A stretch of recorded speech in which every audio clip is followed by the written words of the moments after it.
The briefing room at Forward Operating Base Vanguard smelled of stale coffee and mountain air filtering through inadequate seals around the doorframe. Commander James Briggs stood at the head of the table, his weathered hands spreading a topographical map across the scarred surface, while 6 team members leaned forward to study the terrain features marking their next objective.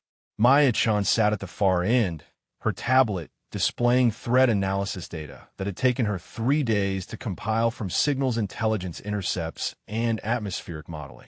Briggs tapped the ridge line, marking their observation post location. The reconnaissance mission would position SEAL Team 3 along the border region where enemy movements had increased over the past 2 weeks, and his team would provide eyes on suspected supply routes through the mountain passes. Maya waited for the tactical overview to conclude before clearing her throat and rotating her tablet toward the group. She had identified patterns in the enemy sniper activity that troubled her enough to run the calculations twice. The engagement ranges showed unusual consistency at 2,500 to 3,000 meters, distances that required sophisticated training and equipment beyond what intelligence assessments typically attributed to the local fighters. Briggs glanced at her screen for 3 seconds before straightening and informing the room that SEALs handle their own threat assessment, and she was present for signals intelligence, not tactical planning. The dismissal landed with the weight of finality. Maya attempted to show him the trajectory analysis and wind data she had compiled, mathematical models that predicted likely shooter positions based on the topography and prevailing weather patterns. But Briggs cut her explanation short by reminding everyone that her job involved monitoring communications, not playing operator. 3 team members exchanged glances that conveyed their discomfort with the interaction, though none spoke. Chief Warrant Officer Davis studied her screen from his position at mid-table, his eyes tracking the numbers she had generated with what appeared to be recognition of their sophistication. Drop your location in the comments. Are you watching from somewhere as cold and unforgiving as these mountains, or somewhere warmer where the biggest threat is traffic? Curious where everyone is tuning in from today. The briefing concluded with standard operational timeline and extraction protocols. Maya gathered her materials while the team discussed loadout configurations. Her presence acknowledged only when Briggs mentioned they were bringing the analyst into field conditions and suggested she might struggle with the altitude given her lack of experience outside the wire. She said nothing, though her jaw tightened as she closed her tablet case and followed the group toward the armory. Davis approached her in the hallway outside the briefing room after the others had dispersed. He asked about her background, specifically what training had given her the capability to produce the kind of mathematical analysis he had seen on her screen.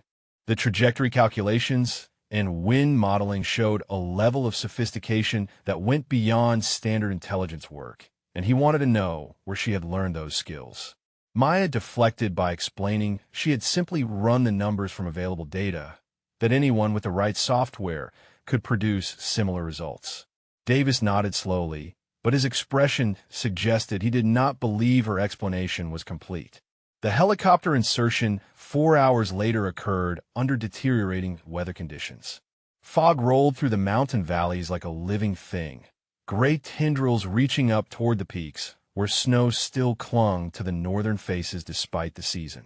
Briggs sat across from Maya in the vibrating interior, his voice carrying over the rotor noise as he joked to Martinez and Webb about bringing the analyst into the field and whether she had remembered to pack warm socks. Maya kept her eyes on the terrain visible through the crew chief's window, checking her gear without responding to the commentary.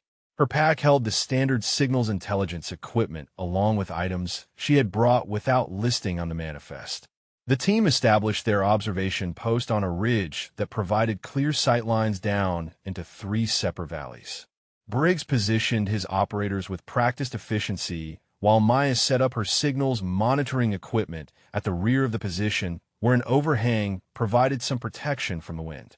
She also positioned a spotting scope at a specific angle that covered the southern approach, an action that drew Briggs's attention when he completed his security check.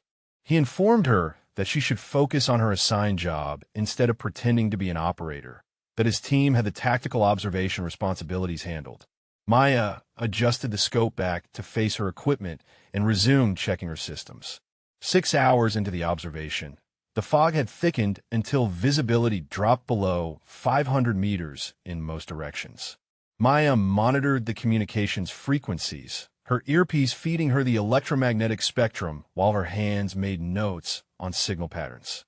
She detected encrypted burst transmissions at regular intervals, the timing and frequency suggesting coordinated elements using professional protocols rather than the improvised communications typical of local fighters.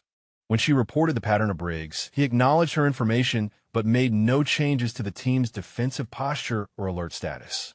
Davis maintained his position on the spotting scope, scanning the valleys during the brief moments when the fog thinned enough to provide visibility. Movement at extreme range caught his attention, approximately 2,800 meters by his estimation, and he reported the observation to Briggs along with the range and bearing. Briggs examined the area through his own optics before responding that the distance placed the contact outside effective enemy range, that concerns about threats at that distance were premature. Davis accepted the assessment and returned to his scan pattern. Maya pulled a handheld anemometer from her pack and took wind readings at different elevations, releasing small weather balloons that rose into the fog while she tracked their movement with her scope. Briggs noticed the activity and demanded to know what she was doing with meteorological equipment during a tactical operation. She explained that accurate wind data improved signal propagation calculations, that atmospheric conditions affected the radio frequencies she was monitoring. The explanation satisfied him enough to resume his own tasks, though he continued to watch her with suspicion that suggested he questioned whether her story was complete. The crack of a supersonic round arrived before the sound of the shot, the bullet impacting 20 meters from the observation post and spraying rock fragments across the position.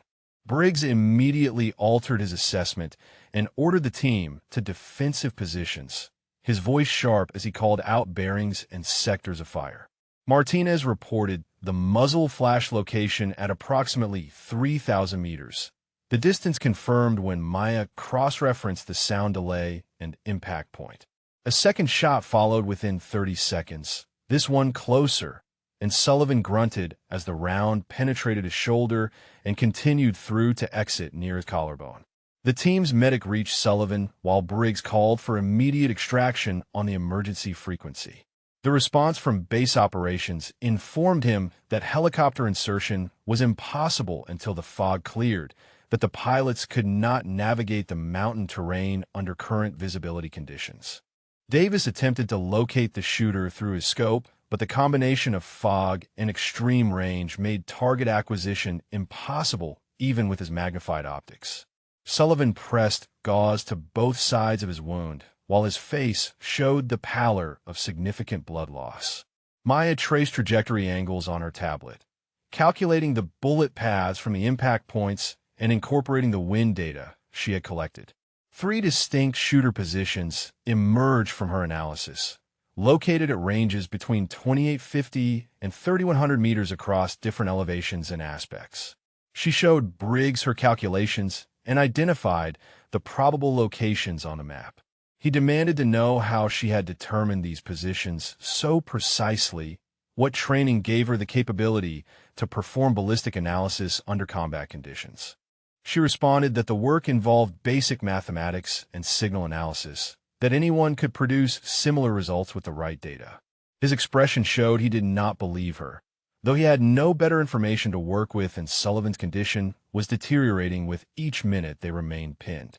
The fog pressed against the observation post like a physical presence, reducing the world to gray walls that shifted and reformed with each gust of wind down the mountain face.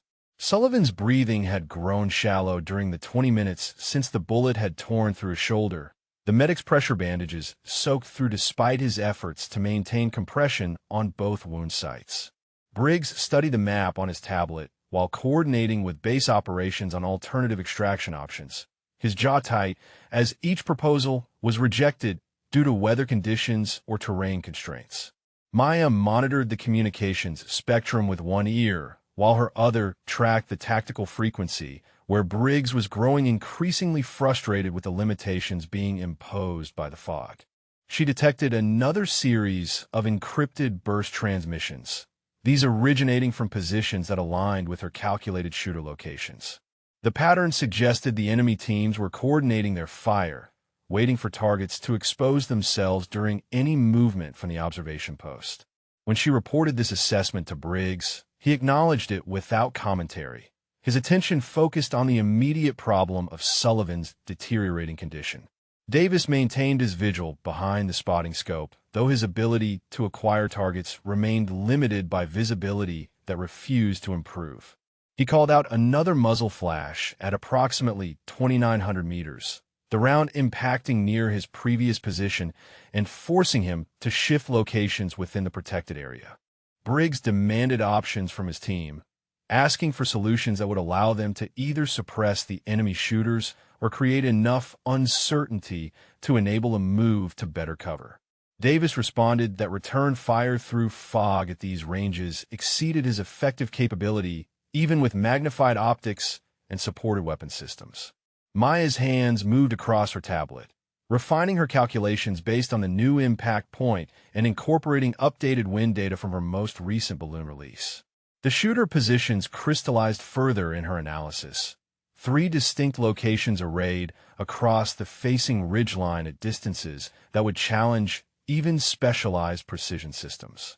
She noted the angles and elevations in her file, mathematical certainties derived from physical evidence that the fog could not obscure. The medic called out that Sullivan needed evacuation within the hour or blood loss would create complications beyond field treatment capability. The third shooter engaged from position Davis had not previously identified, the round passing close enough to his head that he felt the pressure wave before it impacted the rock face behind the team's position. Briggs made his decision and informed base operations they would attempt movement to an alternate location once darkness provided additional concealment, that remaining stationary under observed fire was no longer viable. The response came back that darkness was 4 hours away and helicopter extraction would still require visibility improvements regardless of ambient light conditions. Davis shifted to where Maya was working and asked to see her calculations. She rotated the tablet toward him and explained her methodology, showing how the impact points and sound delays combined with wind data to produce location probabilities for each shooter. He studied the math for 30 seconds before looking at her directly and asking where she had learned to perform this type of analysis. Maya met his eyes and responded that the training was part of her intelligence preparation, that understanding ballistic mechanics helped with threat assessment. Davis nodded slowly and told her the work was exceptionally precise, that her numbers matched what he would expect from specialized reconnaissance courses. Briggs called the team together for a tactical discussion, his voice level despite the stress evident in his posture. They needed solutions that addressed the immediate threat, options that would either neutralize the shooters or create enough disruption to enable movement. Martinez suggested using smoke to obscure their position, but Briggs noted that smoke would also prevent them from observing enemy movement and could mark their location for artillery or mortar fire. Webb proposed calling for air support to suppress the enemy positions, but base operations had already informed them that fixed-wing assets could not operate effectively in current weather, and attack helicopters faced the same visibility constraints as the extraction birds. Maya listened to the exchange while her mind processed the tactical geometry of their situation. The enemy held the advantage of range and prepared positions, their coordination suggesting professional training rather than opportunistic harassment. Sullivan's condition eliminated the option of waiting for weather improvement, and movement under direct observation would likely result in additional casualties. She opened her pack and removed the custom case nested at the bottom beneath her signals equipment, the hard shell container drawing immediate attention from the team members who could see her position. Briggs stopped mid-sentence when he noticed the case. He demanded to know what she had brought into his operational area, what equipment she was accessing that had not been listed on her manifest. Maya opened the case to reveal a modified .22 Malawian Quach's advanced sniper rifle, the weapon fitted with specialized optics and a sound suppressor that extended its already considerable length. The team stared at the precision system, while Briggs demanded an explanation for why an intelligence analyst had brought a restricted combat weapon into the field without authorization or documentation. She responded calmly that she was qualified on the platform, that her training included its operation at extended ranges under adverse conditions. Briggs asked what platform specifically, what qualification gave her authority to carry the system. Maya stated she was qualified on this exact rifle at these exact ranges in these exact conditions, that her certification covered tactical employment for precision engagement. Briggs demanded to know her training source and credential authority. She said one word that made his expression shift from anger to calculation. Bragg. The reference to Fort Bragg and its associated special operations training infrastructure changed the dynamic immediately. Briggs studied her with new assessment, his mind clearly processing implications about who she actually was and what her presence on his team actually represented. Davis watched the exchange with recognition dawning across his face. Martinez and Webb exchanged glances that suggested they understood something significant had just been revealed, even if the full details remained unclear. Sullivan coughed, and the medic called out that they were running out of time, that decisions needed to happen immediately. Briggs refocused on the tactical problem and told Maya that she was not a SEAL, that qualification on a weapons system did not authorize her to engage in combat operations without his explicit approval and command authority. She responded that qualification was irrelevant to capability, that she could remove the threats that had them pinned while Sullivan continued bleeding. Her voice remained level as she stated the facts without emotion or argument.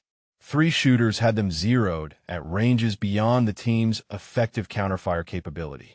The fog eliminated air support options. Sullivan needed medical evacuation that required threat suppression before extraction could proceed. She had the capability they needed.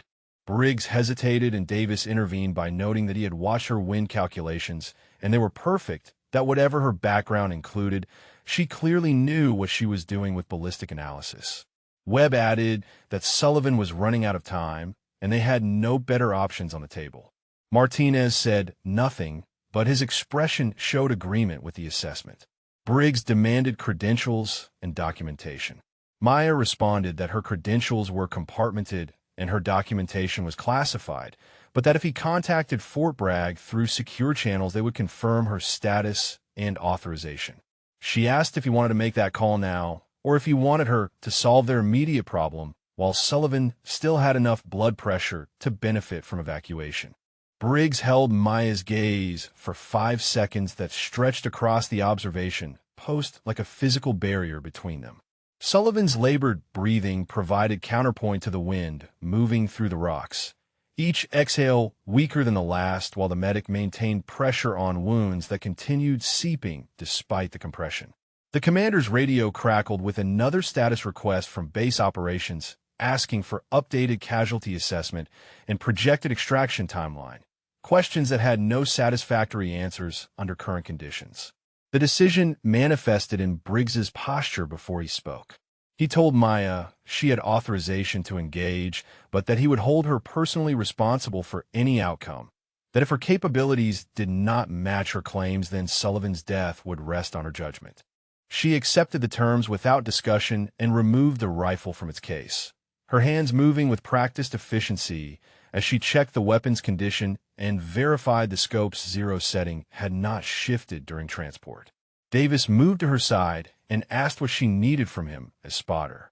Maya positioned herself at the edge of the observation post where the rock overhang provided protection while still allowing a shooting lane toward the enemy positions.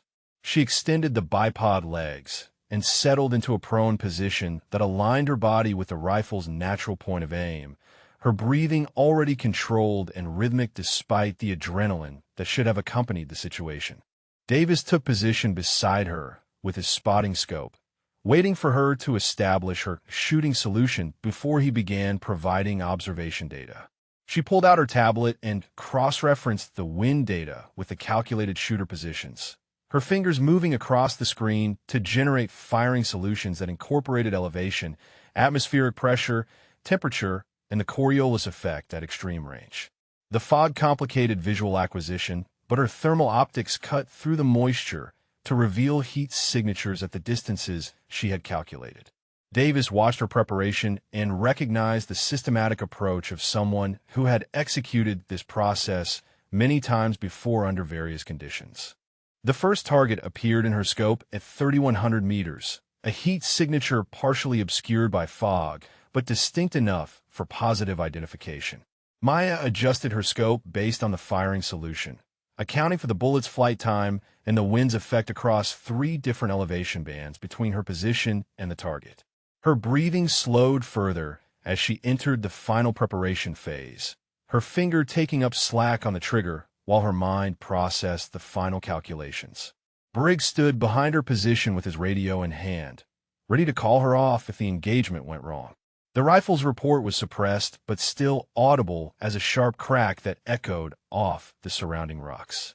Maya cycled the bolt smoothly and maintained her sight picture while Davis tracked the bullet's flight through his spotting scope. For seconds passed before he reported impact, confirming the target was eliminated. Briggs stared at them both, his expression shifting from skepticism to reassessment as he processed what had just occurred. Maya made a 3-degree adjustment to her scope and acquired the second target. The second shooter was positioned at 2,850 meters on a different aspect that required significant windage correction. She recalculated based on the updated angle and the wind pattern specific to that valley approach, her hands making minute adjustments to the turrets while her breathing maintained its controlled rhythm. The fog had thickened slightly since her first shot, reducing thermal contrast and making acquisition more challenging. She waited for the signature to clarify, patient despite Sullivan's deteriorating condition and the pressure radiating from Briggs's position behind her. The shot broke clean, and she cycled the bolt again, her movements economical and precise. Davis called the impact at 3.5 seconds, confirming elimination of the second threat. Martinez and Webb had moved closer to watch, their previous dismissal of her capabilities replaced by focused attention on her process. The third target would be the most challenging, positioned at 3,050 meters on elevated terrain that created additional complications for bullet trajectory. Maya ran the calculations for the final engagement while her body remained motionless in a shooting position. The elevation difference added complexity to the solution, requiring her to account for the angle's effect on both distance and bullet drop. She made her adjustments and searched for the thermal signature, finding it partially masked by terrain features that provided the shooter with excellent cover from conventional observation. Her scope's advanced thermal imaging revealed enough of the heat signature for engagement, though the shot would require precise placement to penetrate the available exposure. Davis provided wind updates based on his observation of the fog movement patterns, his data confirming her own calculations within acceptable margins. She took a final breath and released half of it, her finger applying steady pressure to the trigger until the rifle fired. The recoil pushed against her shoulder, and she maintained her position to observe the impact through her scope. 5 seconds elapsed before Davis confirmed the third elimination, his voice carrying a note of professional respect that had been absent from earlier interactions. The observation post fell silent except for the wind and Sullivan's breathing. Briggs lowered his radio and stared at Maya as she cleared her rifle and began breaking down her shooting position. Total engagement time had been 8 minutes from first shot to final confirmation.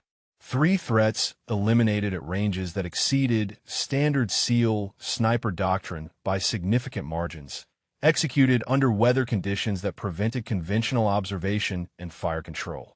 Davis spoke first, telling Briggs that he had just witnessed something extraordinary, that the shooting and the calculations both indicated capabilities far beyond anything he had seen from conventional precision marksmen. Martinez asked Maya who she actually was, what training had given her this level of skill. She responded while packing her rifle that her background was compartmented and they could request briefing through proper channels if their command authorized the disclosure. Briggs contacted base operations and reported the threat was neutralized, that extraction could proceed once helicopter crews had sufficient visibility for safe navigation. The response came back within 2 minutes, informing them that fog was beginning to clear in the valley approaches and birds would launch within 20 minutes. Sullivan's medic reported that the patient remained stable enough for transport, though the delay had created complications that would require immediate surgical intervention upon arrival at the field hospital. Webb asked Maya how she had learned to shoot like that. What program trained people to engage targets at 3,000 meters through fog?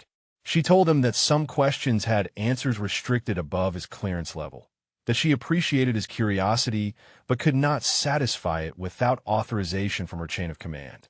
Davis said he had worked with Army Special Operations Command personnel before and recognized their approach to capability disclosure, that he suspected her cover as an intelligence analyst was exactly that.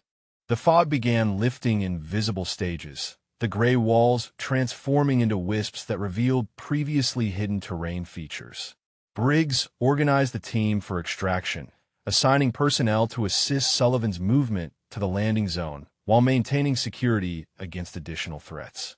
Maya disassembled her rifle and returned it to its case, her movements efficient as she restored her pack to its previous configuration. Martinez and Webb handled her signals intelligence equipment, recognizing that she would need both hands available for movement across the rough terrain. The helicopters arrived 32 minutes after the engagement concluded, their rotors beating the remaining fog into swirling patterns that cleared further with each downdraft. Sullivan was loaded first, the medical crew immediately establishing intravenous access and beginning fluid resuscitation during the short flight to the field hospital. Maya boarded behind him, taking a seat near the crew chief's position while Briggs and the team filled the remaining spaces. Briggs sat across from her during the flight, his expression troubled as he processed the implications of what had occurred. She had saved Sullivan's life and eliminated a threat his team could not address through their own capabilities. She had also operated a restricted weapon system without his prior knowledge and demonstrated skills that contradicted everything her cover story had suggested about her role in training. The questions forming behind his eyes were visible even over the helicopter noise, but he said nothing during the flight.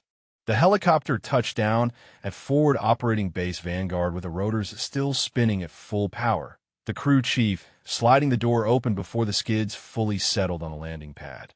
Medical personnel rushed forward with a stretcher for Sullivan, their practiced movements transferring him from aircraft to ground transport within seconds. The lead medic shouted questions about the wound over the rotor noise, asking for specifics on blood loss duration and field treatment interventions. Briggs began explaining the tactical situation when Davis interrupted to state that the analyst had eliminated 3 enemy snipers at 3,000 meters in zero visibility, his voice carrying enough force to make the medical team pause and look at Maya with revised assessment. Sullivan was loaded into the ambulance, and the vehicle departed toward the base hospital with lights activated. The remaining team members gathered their equipment from the helicopter while the pilots began their post-flight procedures. Briggs pulled Maya aside before the group could disperse toward the operations center, his hand on her elbow, guiding her away from the landing pad to a position between 2 storage containers where their conversation would have some privacy from the arriving personnel. He told her the engagement would stay between the team members, that bringing an unauthorized weapon into the operation violated protocol regardless of the outcome. Maya responded that Sullivan was alive because she had violated protocol, that adherence to proper authorization channels would have resulted in a casualty they could have prevented. Briggs said he would determine what information went into the official report. That mission documentation was his responsibility as team commander. She asked if he intended to falsify the after-action record. He stated he would present the tactical situation accurately while maintaining appropriate command clarity about who engaged the enemy and under what authority. The debrief occurred 1 hour later in the Operations Center conference room with the base operations officer conducting the session. Major Hawkins reviewed the mission timeline and asked for detailed tactical summary of the enemy contact and subsequent engagement. Briggs presented his account, describing the initial enemy fire that wounded Sullivan and the team's suppressed position under continued sniper attack. He explained that they had returned effective fire and neutralized the threat, crediting the team's sniper work with eliminating the enemy positions. Davis shifted in his seat, but remained silent when Briggs shot him a warning glance. Maya kept her expression neutral, while the commander continued his sanitized version of events. Hawkins asked about the nature of Sullivan's wound and the tactical geometry that had allowed enemy snipers to achieve such precise fire at extended range. Briggs provided vague responses about enemy capability and favorable positioning, avoiding specific discussion of the distances involved or the methods used to locate and engage the shooters.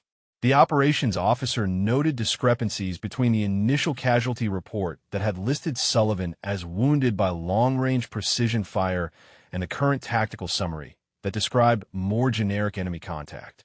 He flagged the inconsistency for follow-up review and moved to the next section of the debrief.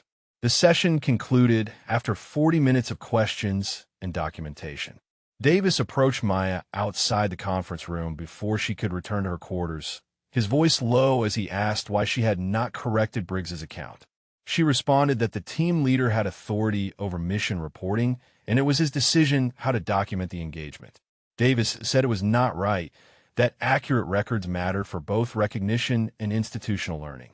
Maya told him she was accustomed to not receiving credit, that she had returned to special operations work to do the job rather than collect acknowledgement. Colonel Nathan Hastings sat in his office at Joint Special Operations Command Headquarters reviewing after-action reports from multiple theaters. The daily summary included routine contact reports and mission outcomes that required his oversight as Senior Operations Officer. He noted an entry from Forward Operating Base Vanguard, describing a reconnaissance mission that had resulted in 1 casualty and successful enemy engagement. The initial casualty notification had listed Sullivan as wounded by enemy sniper fire at approximately 2,900 meters based on tactical geometry and wound trajectory analysis. The subsequent after-action report from Commander Briggs described generic enemy contact with effective return fire, but provided minimal detail about engagement parameters. Hastings flagged the discrepancy in his system and made a note to request amplifying information. Wound trajectory at that range required sophisticated capability, yet the tactical report downplayed the technical complexity of both the enemy threat and the friendly response. He pulled the operation plan to review what assets had been assigned to the mission. The manifest listed SEAL Team 3 personnel and 1 attached specialist, Captain Maya Chun, designated as Signals Intelligence Support. He opened her personnel file and found standard intelligence specialist credentials with a notation that additional training attachments were classified under compartmented access protocols. The compartmented designation triggered his attention immediately. Hastings requested access to Chen's full file through the secure system, entering his authorization codes and operational justification. The request processed and returned an approval notice stating the file would be available within 4 hours pending verification of his clearance level and need TANO status. He made another note in his follow-up queue and moved to the next item requiring his review. Maya returned to her quarters and began cleaning her rifle, the disassembly process automatic after years of repetition. Martinez knocked and entered after her acknowledgement, closing the door behind him before speaking. He said the entire team knew what had actually occurred regardless of the official report, that Briggs could write whatever version he wanted, but the people who had been present understood the truth. Maya asked him why he had come to tell her this. Martinez said because Sullivan was his friend and she had saved his life, because that mattered more than whatever political considerations were driving the commander's documentation choices. She asked Martinez about his background and how long he had worked with Briggs. He explained that he had been with Team 3 for 18 months, that the commander was generally competent but had particular views about operational authority and who should receive recognition for mission success. Maya nodded and returned to her cleaning process, her hands moving across the rifle components with practiced efficiency. Martinez watched for a moment before asking her directly what her actual training background included. She provided the same minimal response she had given others, stating that her qualifications were compartmented and disclosure required authorization beyond her individual judgment. Davis was writing his personal mission log in his workspace, documenting the operation with a detailed approach that senior enlisted personnel learned to employ after multiple deployments. He recorded Maya's 3 shots with exact times based on his chronometer, ranges calculated from his spotting scope readings, and weather conditions that had complicated the engagement. His log noted Briggs's post-mission conversation with Maya and the subsequent suppression of accurate information during the official debrief.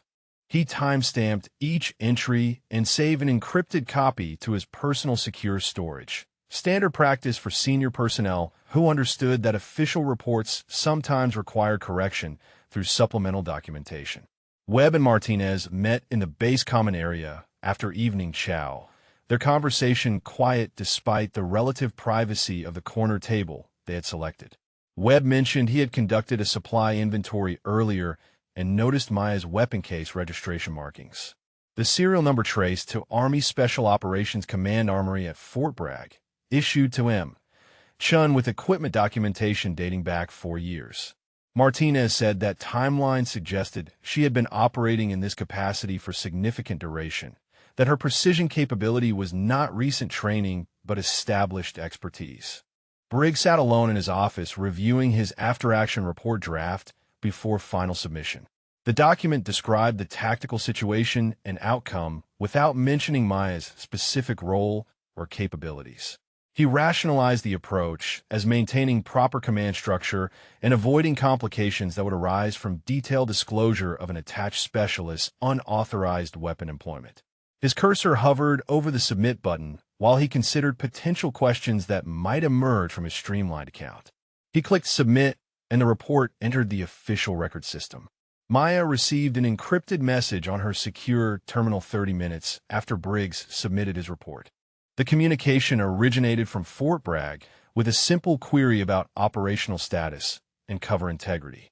She drafted her response carefully, explaining that her cover as intelligence analyst had been compromised during enemy contact, that she had employed her primary capability to prevent friendly casualty, and that the team commander was attempting to suppress accurate reporting of the engagement. She recommended compartmented debrief with oversight personnel and formal clarification of her role with SEAL Team 3 leadership. The message transmitted, and she received acknowledgement within seconds. Colonel Hastings received access to Maya Chen's compartmented file at 0630 the following morning. He opened the document in his secure facility and read the header information that immediately contradicted the cover story listed in her public record. Chun, Maya, Captain, United States Army Special Operations Command. Primary military occupational specialty, precision engagement specialist. Secondary attachments, intelligence integration training, cross-agency coordination, joint special operations task force experience. The file listed her certified platforms as multiple precision rifle systems, including the 22 Malawian Quach's advanced sniper rifle, with specialized optics packages for extended range employment under adverse conditions. Her deployment history showed 7 operational rotations over 4 years with details remaining classified under compartmented access protocols that exceeded even his current authorization level. Hastings made notes as he read, recognizing that Chun was not an intelligence analyst conducting tactical support, but rather a specialized operator embedded with conventional and special operations units for precision problem-solving at ranges that exceeded typical organic capabilities.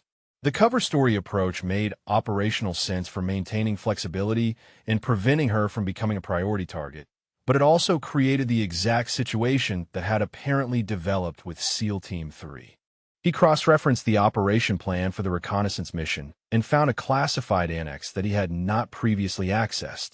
The annex explicitly stated that Captain Chun was attached to Team 3 as contingency precision asset based on intelligence assessment, indicating enemy sniper threats at extended ranges beyond typical SEAL organic engagement capability.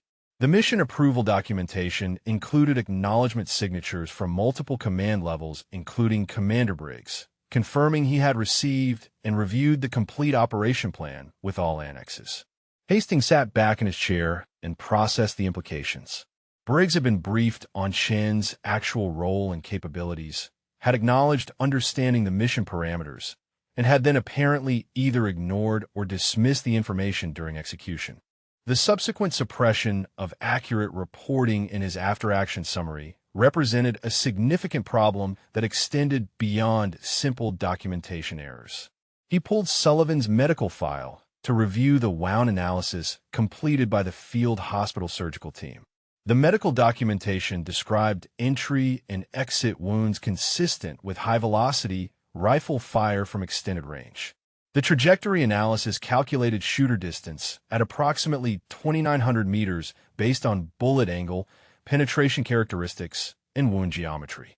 The surgeon's notes included commentary that the precision required to achieve such a hit at that distance under reported weather conditions indicated sophisticated enemy capability worthy of intelligence assessment. Hastings compared this technical analysis with Briggs's report that described generic enemy contact without specific range or capability details. Davis received a message through his secure communications system requesting he contact Colonel Hastings at JSOC headquarters using encrypted voice protocols. He placed the call from the base communications facility, and Hastings answered within 2 rings. The colonel asked Davis to provide his personal account of the reconnaissance mission engagement, specifically requesting technical details about ranges, weather conditions, and which personnel had conducted the precision fire that eliminated the enemy threats. Davis provided a complete summary including Maya's 3 shots with exact ranges and times, the fog conditions that had prevented conventional observation, and her trajectory calculations that had enabled target acquisition. Hastings thanked Davis for the accurate reporting and asked whether he had documented these details in any official capacity.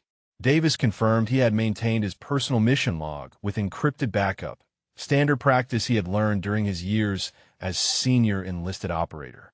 The colonel asked him to forward that log through secure channels to JSOC headquarters marked for his personal attention. Davis agreed and asked whether providing supplemental documentation would create complications with his chain of command. Hastings assured him that honest reporting was always protected and that any retaliation for accurate documentation would be addressed at the highest levels. Webb and Martinez continued their informal investigation into Maya's background by examining equipment records and cross-referencing serial numbers through the military supply system. Martinez accessed the rifle case registration and traced it to Army Special Operations Command Armor Facility at Fort Bragg. The issue date showed the weapon had been assigned to M. Chun for 4 years with annual recertification requirements and specialized maintenance protocols that indicated continuous operational employment rather than training or qualification use. Webb pulled deployment records that were available at their clearance level and found that Chun had been attached to multiple special operations units over the past 4 years, including SEAL teams, Army Special Forces, and Marine Raiders. Each attachment lasted between 2 and 6 months, with operational areas spanning multiple theaters. The pattern suggested she operated as a specialized asset that moved between units based on mission requirements rather than maintaining permanent assignment to any single command. Martinez noted that this approach was typical for highly specialized capabilities that needed to remain flexible for employment across different operational contexts. Maya conducted routine signals intelligence monitoring from her workspace while processing the implications of her compromised cover status. She had maintained operational security for 4 years through careful management of her capabilities and strategic disclosure only when mission necessity demanded it. The engagement on the mountainside had been unavoidable given Sullivan's condition and the tactical constraints, but it had also exposed her to an entire SEAL team and created documentation challenges that would require command intervention to resolve properly. Her secure terminal received another message from Fort Bragg indicating that higher command levels were now aware of the situation and conducting their own assessment. She was instructed to maintain normal operations and avoid any additional disclosure of her background or capabilities until formal guidance was provided through proper channels. The message concluded with acknowledgement that her actions had prevented friendly casualty and that operational necessity justified the compromise of her cover arrangement. Briggs received an email from base operations requiring expanded after-action reporting with specific details about enemy engagement ranges, friendly fire capabilities employed, and tactical decision-making process during the contact. The request came with a deadline of 24 hours and a notation that the amplifying information was required for senior command review. He recognized that someone at higher levels was examining his original report and finding it insufficient. His options narrowed as he considered how to respond without directly contradicting his initial submission while also satisfying the new requirements. He drafted an amended report that attempted to split the difference between accurate disclosure and his previous sanitized version. The new document described extended-range enemy fire and effective friendly response, crediting Team Sniper Davis with the eliminations while noting that Chun had provided advanced spotting and trajectory analysis assistance. The approach maintained his command authority narrative while acknowledging some of Chen's technical contribution. He called Davis to his office and showed him the amended draft, asking the chief to confirm the account. Davis read the document carefully and noted multiple inaccuracies, including the attribution of shots to him rather than Chun and the minimization of her role from primary shooter to technical support. He told Briggs the report was false, and he could not verify it as accurate. Briggs reminded Davis about team unity and the importance of maintaining clear command structure in official documentation. Davis responded that unity did not require falsifying records, that Chun had made the shots and deserved accurate acknowledgement regardless of command sensitivities about attached specialists demonstrating superior capability. The confrontation ended without resolution when Davis refused to sign or endorse the amended report. Briggs warned him about the career implications of contradicting a commander's official documentation and the perception problems that would arise from appearing to undermine team leadership. Davis said he would submit his own supplemental report if necessary, and that he had already provided accurate information through appropriate channels when requested by higher authority. Briggs's expression hardened as he realized Davis had communicated directly with oversight personnel, effectively circumventing the command structure that Briggs had been attempting to control. Martinez knocked on Maya's door after evening training evolution and asked if he could speak with her privately. She invited him inside, and he explained that Webb had discovered her equipment was registered to Fort Bragg's Special Operations Armory with a 4-year issue history. Martinez said the team now understood she was not an intelligence analyst, but rather a specialized operator working undercover arrangement. He asked if there was anything the team should know about her actual role or the implications of what had occurred during the mountain engagement. Maya provided limited response, acknowledging that her background included capabilities beyond signals intelligence, but stating that specific details remained compartmented. She told Martinez that higher command levels were addressing the documentation and reporting issues, that the situation would be resolved through proper channels.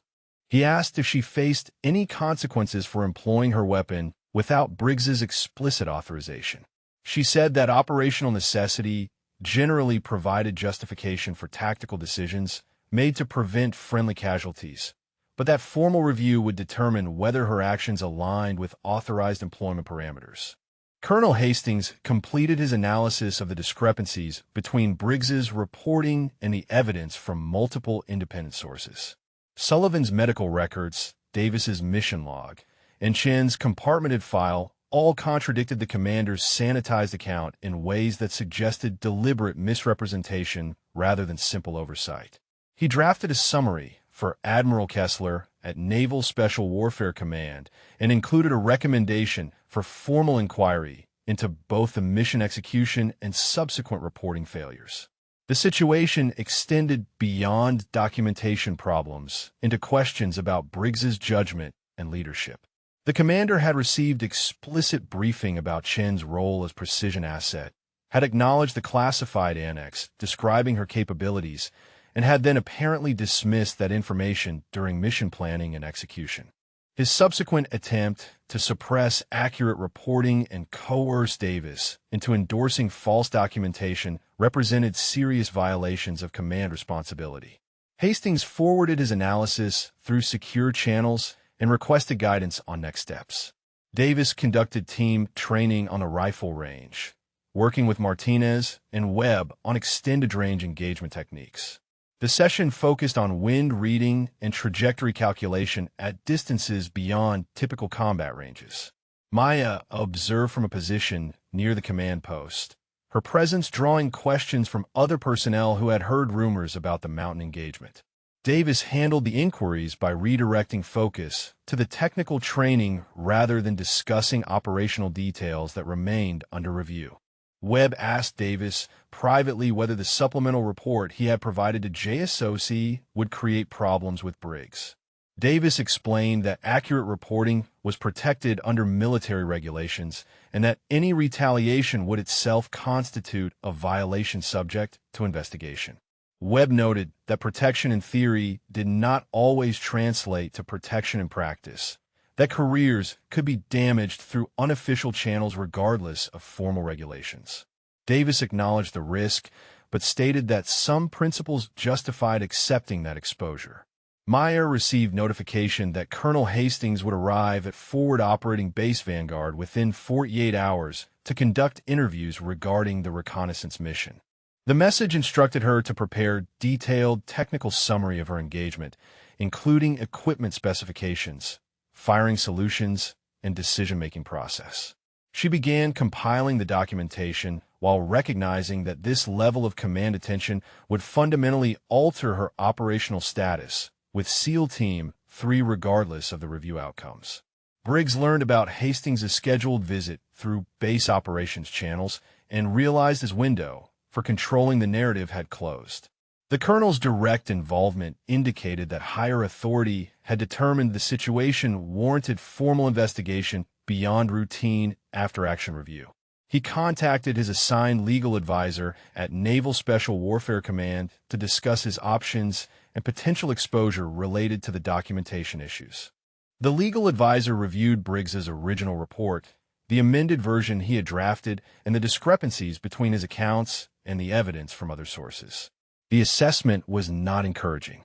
Falsifying official reports represented serious misconduct under the Uniform Code of Military Justice, and attempting to coerce subordinates into endorsing false documentation compounded the problem significantly. The advisor recommended full cooperation with the investigation and immediate cessation of any contact with Davis or other team members regarding their testimony. Martinez accessed additional records through routine personnel database queries and discovered that Chun had previously worked with SEAL Team 5 during an operation in Afghanistan 2 years earlier. He contacted a colleague from Team 5 who had participated in that deployment and asked about her performance and role. The colleague responded enthusiastically, describing how Chun had eliminated 4 enemy snipers during an ambush that had pinned his team in an urban environment.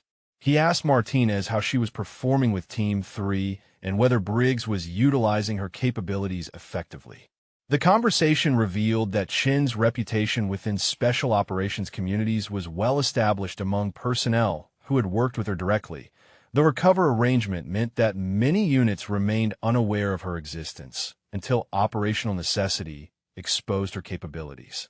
Martinez learned that she had saved multiple lives across different services, and that her precision engagement expertise was considered exceptional even among specialized sniper communities. He shared this information with Webb and Davis, providing additional context about why her treatment by Briggs represented not just documentation failure, but also operational incompetence. Sullivan was released from the field hospital with his arm in a sling and instructions for physical therapy to regain full shoulder function. His first action upon returning to the base was locating Maya to thank her directly for saving his life.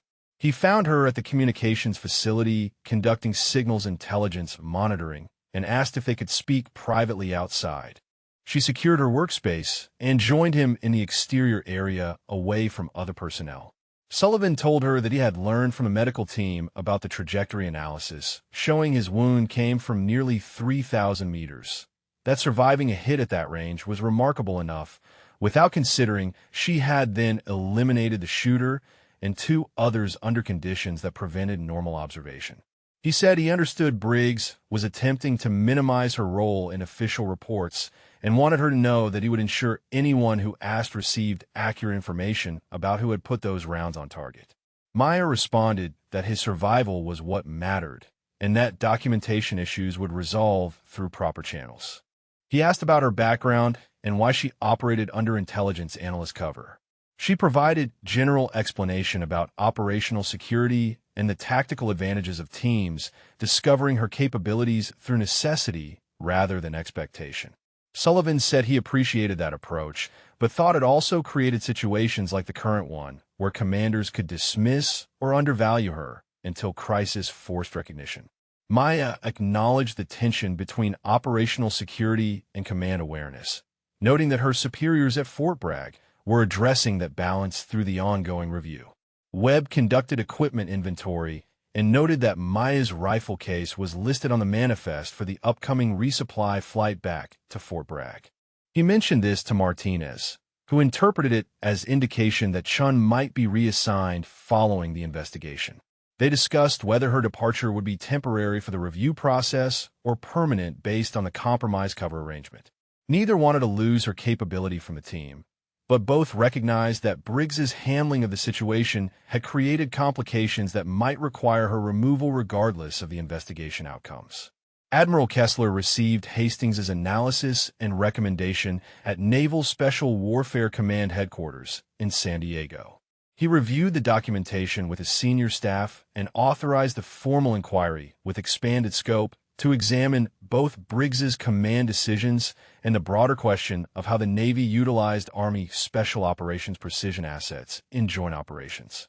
The situation represented an opportunity to address systemic issues about cross-service integration and reporting accuracy beyond the immediate disciplinary questions surrounding one commander's conduct. Kessler directed that the inquiry include review of existing protocols for attached specialists, command briefing procedures for classified operational annexes, and reporting standards for joint operations involving capabilities from multiple services.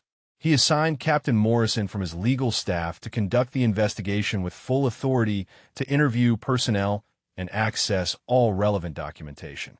Morrison received instructions to complete the inquiry within 2 weeks and provide comprehensive findings with recommendations for both individual accountability and institutional improvements. Maya packed her personal equipment in preparation for possible return to Fort Bragg, depending on how the investigation proceeded. Martinez and Webb visited her quarters to express their appreciation for her work with the team and their regret about the circumstances that had complicated her assignment. She told them that operational complications were inherent in her role and that she held no negative feelings toward the team members who had treated her professionally. The issue was command-level decision-making rather than team dynamics.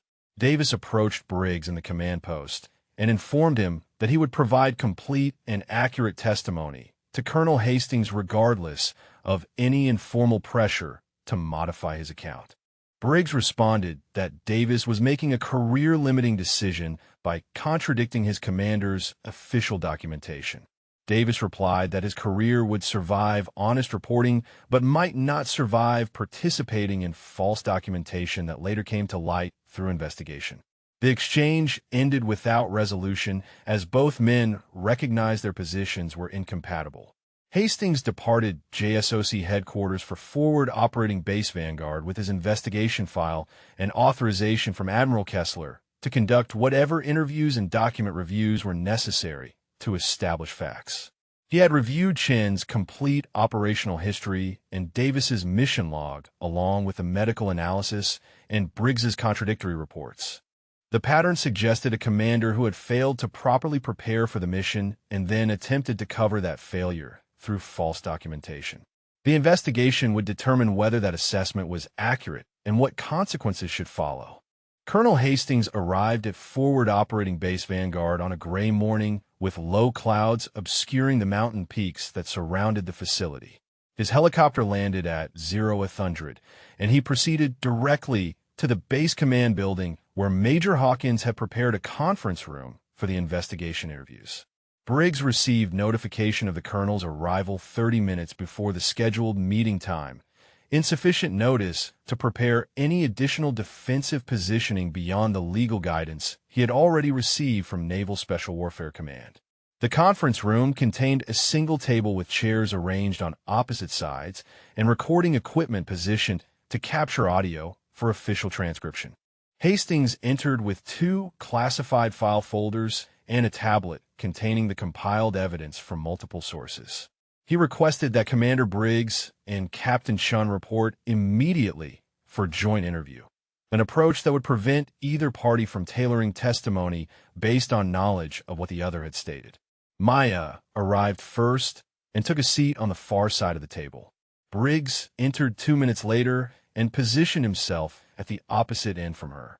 Hastings began by stating that the interview was part of formal inquiry into the reconnaissance mission execution and subsequent reporting.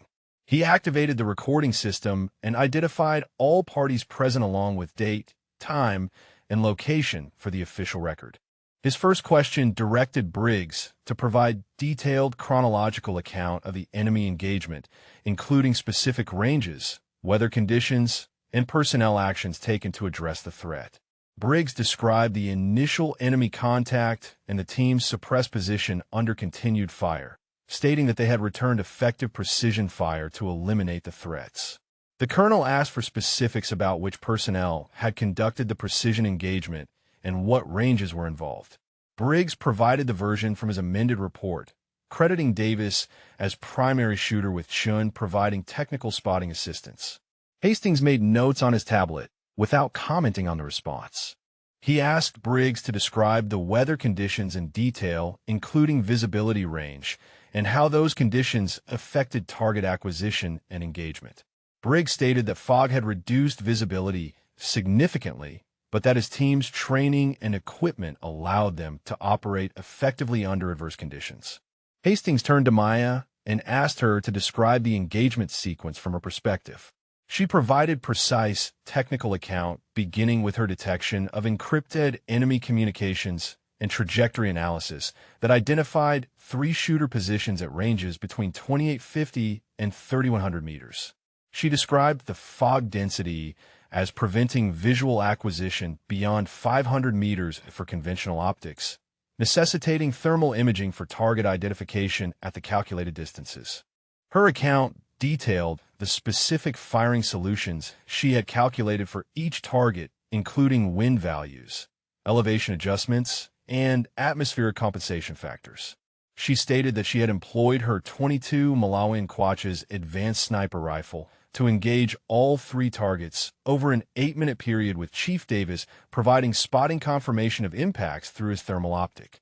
The ranges, conditions, and technical requirements exceeded conventional SEAL organic capability, which was why she had been attached to the mission as contingency precision asset per the classified operational annex. Briggs interrupted to say that Shun was overstating her role and mischaracterizing the chain of command during the engagement. Hastings raised his hand to silence Briggs and placed Davis's encrypted mission log on the table. He asked the commander if he would like to review the chief's contemporaneous documentation before continuing his testimony. Briggs scanned the document and saw Davis's detailed account, including exact times for Maya's 3 shots, confirmed ranges from spotting scope readings, and notes about the post-mission conversation where Briggs had instructed Maya that the engagement would stay between team members. The commander's expression tightened as he recognized that his narrative had been contradicted by documented evidence from his own senior enlisted operator. Hastings asked Briggs directly whether he wished to amend his previous statements given the discrepancy between his account and the supporting documentation. Briggs attempted to reframe his description by arguing that Davis had misunderstood what he observed through the fog and that the chief's technical knowledge was insufficient to accurately assess the engagement parameters. The colonel responded by placing Sullivan's medical file on the table and reading the trajectory analysis that calculated shooter distance at approximately 2,900 meters based on wound geometry and ballistic characteristics. He noted that the medical evidence corroborated Chen's stated engagement ranges and contradicted Briggs's characterization of the enemy contact as occurring at closer distances. Hastings opened Maya's compartmented personnel file and slid it across the table to Briggs. He asked the commander whether he had reviewed the classified operational annex during mission planning that explicitly identified Captain Chen as Precision Engagement Specialist attached, specifically to address extended-range enemy sniper threats beyond typical SEAL organic capability. Briggs stated that he had received the operation plan and acknowledged the annexes, but had interpreted Chen's attachment as cross-training observation opportunity rather than primary combat role. Hastings displayed the annex on his tablet and read the specific language describing her capabilities, authorized employment parameters, and the intelligence assessment that had driven her inclusion on the team. The document was unambiguous about her role and the mission's circumstances under which she would engage targets.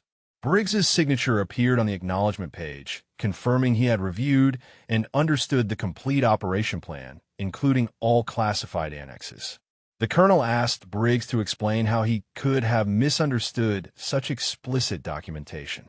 The commander shifted his approach and argued that regardless of what the planning document stated, Chen had employed her weapon without his direct authorization during the engagement, violating his operational command authority.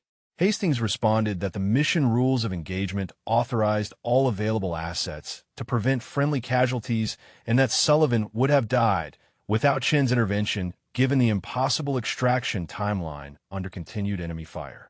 He asked Briggs why his original after-action report had omitted any mention of Chen's actions and had mischaracterized the engagement ranges and tactical circumstances.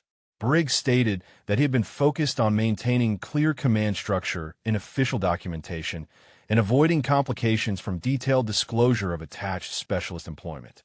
Hastings noted that the commander's amended report had also been inaccurate by crediting Davis with shots that Chen had made and by minimizing her role to technical support rather than primary engagement. The colonel placed printouts of both reports on the table alongside Davis's log and asked Briggs to identify which version was truthful. The commander remained silent for 10 seconds before stating that his reports reflected his command perspective on the operation and that differences in technical details did not constitute falsification. Hastings responded that deliberate misrepresentation in official after-action reporting was serious offense under military regulations regardless of the commander's stated rationale, and that attempting to coerce Davis into endorsing false documentation compounded the misconduct significantly. He informed Briggs that his command of SEAL Team 3 was suspended pending completion of the investigation and that he should prepare for formal inquiry at Naval Special Warfare Command Headquarters within 1 week. The commander was instructed to have no contact with team members regarding their testimony or the investigation findings. Briggs asked whether he should arrange legal representation. Hastings confirmed that legal counsel would be advisable given the potential consequences of the documented violations. The colonel dismissed Briggs and asked Maya to remain for additional technical discussion. After the commander departed, Hastings told her that her actions during the engagement were operationally justified and tactically sound, that she had employed her authorized capability exactly as the mission planning had envisioned. The problem was Briggs's failure to properly utilize her during planning and his subsequent attempt to suppress accurate documentation of her performance. He asked whether she had experienced similar command issues during previous attachments. Maya explained that most units receive her capabilities well once operational necessity demonstrated their value, but that the cover arrangement sometimes created initial friction with commanders who felt their authority was undermined by attached specialists with capabilities exceeding their own organic assets.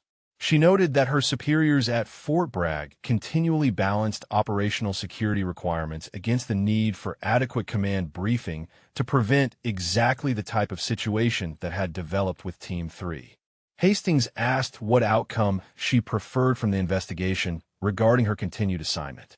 She stated that she could work effectively with properly briefed commanders who understood her role, but that remaining with Team 3 after Briggs's removal might create awkward dynamics given the circumstances. Hastings said those decisions would be made at higher levels, but that her preference would be documented and considered. He thanked her for her service and dismissed her from the interview. Maya departed the conference room knowing that her operational status would change significantly regardless of how the investigation concluded. Word spread through Forward Operating Base Vanguard within hours of Colonel Hastings' departure. The investigation and Briggs's suspension became common knowledge among personnel who had observed the colonel's arrival and the subsequent command changes. Davis informed Martinez and Webb about the interview content and Hastings' assessment that accurate reporting was protected and valued by higher authority. The team members recognized that Maya's capabilities and Briggs's misconduct were now officially documented at levels that would drive significant consequences. Lieutenant Commander Sarah Reynolds received orders assigning her as temporary commander of SEAL Team 3 pending resolution of the investigation and permanent leadership determination. She arrived at the base 2 days after Hastings' visit with instructions to assess team readiness and establish effective working relationships with all assigned and attached personnel. Her first action was requesting individual meetings with each team member to understand the operational dynamics and any issues requiring immediate attention. Reynolds met with Maya in a small office adjacent to the command post. The lieutenant commander opened by stating that she had specifically requested this assignment after reading the investigation preliminary findings, that she wanted to work with a team that included specialized precision capability and to demonstrate proper integration of cross-service assets. She asked Maya to provide complete professional summary of her background, training, and operational experience without the cover story constraints that had complicated her work with Briggs. Maya described her 4 years as Army Precision Engagement Specialist with 7 deployments across multiple theaters. She explained her certification on various rifle platforms and her specialized training in extreme-range problem-solving under adverse conditions. The integration with SEAL, Special Forces, and Marine Raider units had taught her how different services approached operations and what adaptations were necessary for effective cross-service coordination. Reynolds asked about the cover arrangement and whether it helped or hindered her operational effectiveness. The question prompted Maya to reflect on the tension between operational security and command transparency. She explained that advertising her capabilities made her a priority target and created expectations that sometimes interfered with natural team dynamics. The cover approach allowed units to discover her skills through necessity, which often generated more organic acceptance than formal introduction as specialized operator. However, the arrangement also enabled commanders like Briggs to dismiss her contributions or misunderstand her role despite proper briefing documentation. Reynolds said she appreciated the operational security reasoning, but believed proper command understanding was essential for effective employment of specialized assets. She stated that her leadership approach would include full transparency about Maya's capabilities with the team and explicit integration of her precision expertise into mission planning. The lieutenant commander asked whether Maya preferred to continue with Team 3 under new leadership or request reassignment, given the complications that had developed. Maya said she would need time to consider that question and discuss options with her chain of command at Fort Bragg. Sullivan returned to limited duty status with restrictions on heavy lifting and strenuous physical activity until his shoulder healed completely. He participated in team briefings and planning sessions while conducting physical therapy to regain full range of motion. His presence served as tangible reminder to the team of why accurate capability assessment and proper asset employment mattered in operational environments. Davis mentioned to Sullivan that Maya might be reassigned following the investigation, that her compromised cover and the command friction might necessitate placement with a different unit. Sullivan immediately sought out Maya to express his concern about her potential departure. He told her that the team needed her capability and that Reynolds appeared to be the type of commander who would utilize her effectively, unlike Briggs. Maya explained that reassignment decisions involved multiple factors beyond just command relationships, that her superiors at Fort Bragg were evaluating whether continued attachment to SEAL units made sense given the increased visibility from the investigation. Sullivan asked if his testimony about how she saved his life would help with those decisions. She said it would be considered, but that operational requirements would ultimately drive the outcome. Martinez and Webb conducted routine training evolution with the team under Reynolds' observation. The new commander watched how the operators worked together and asked questions about their individual strengths and areas for development. She inquired about their experience working with Maya and whether they felt her precision capability was properly integrated into team operations. Both men stated honestly that Briggs had underutilized her and that the Mountain engagement had revealed capabilities they wished they had known about during earlier missions. Reynolds asked them to describe what proper integration would look like from their perspective as team operators. Martinez suggested including Maya in tactical planning sessions where her input on long-range threat assessment and engagement options could inform mission design. Webb noted that understanding her actual background and training would help the team coordinate more effectively rather than treating her as support personnel who needed protection. Reynolds made notes and said she would implement those suggestions immediately. Davis received notification that he had been selected for promotion to Senior Chief Warrant Officer with the promotion ceremony scheduled for the following month at Naval Special Warfare Command Headquarters. The timing was notable given the investigation and his role in providing accurate testimony despite command pressure. Admiral Kessler's office sent a message indicating the promotion had been accelerated in recognition of his integrity and professionalism. Davis understood the promotion was partly intended to send a signal throughout the special operations community about the value placed on honest reporting. He shared the promotion news with Maya and mentioned that Kessler's office had specifically referenced the importance of integrity in official documentation.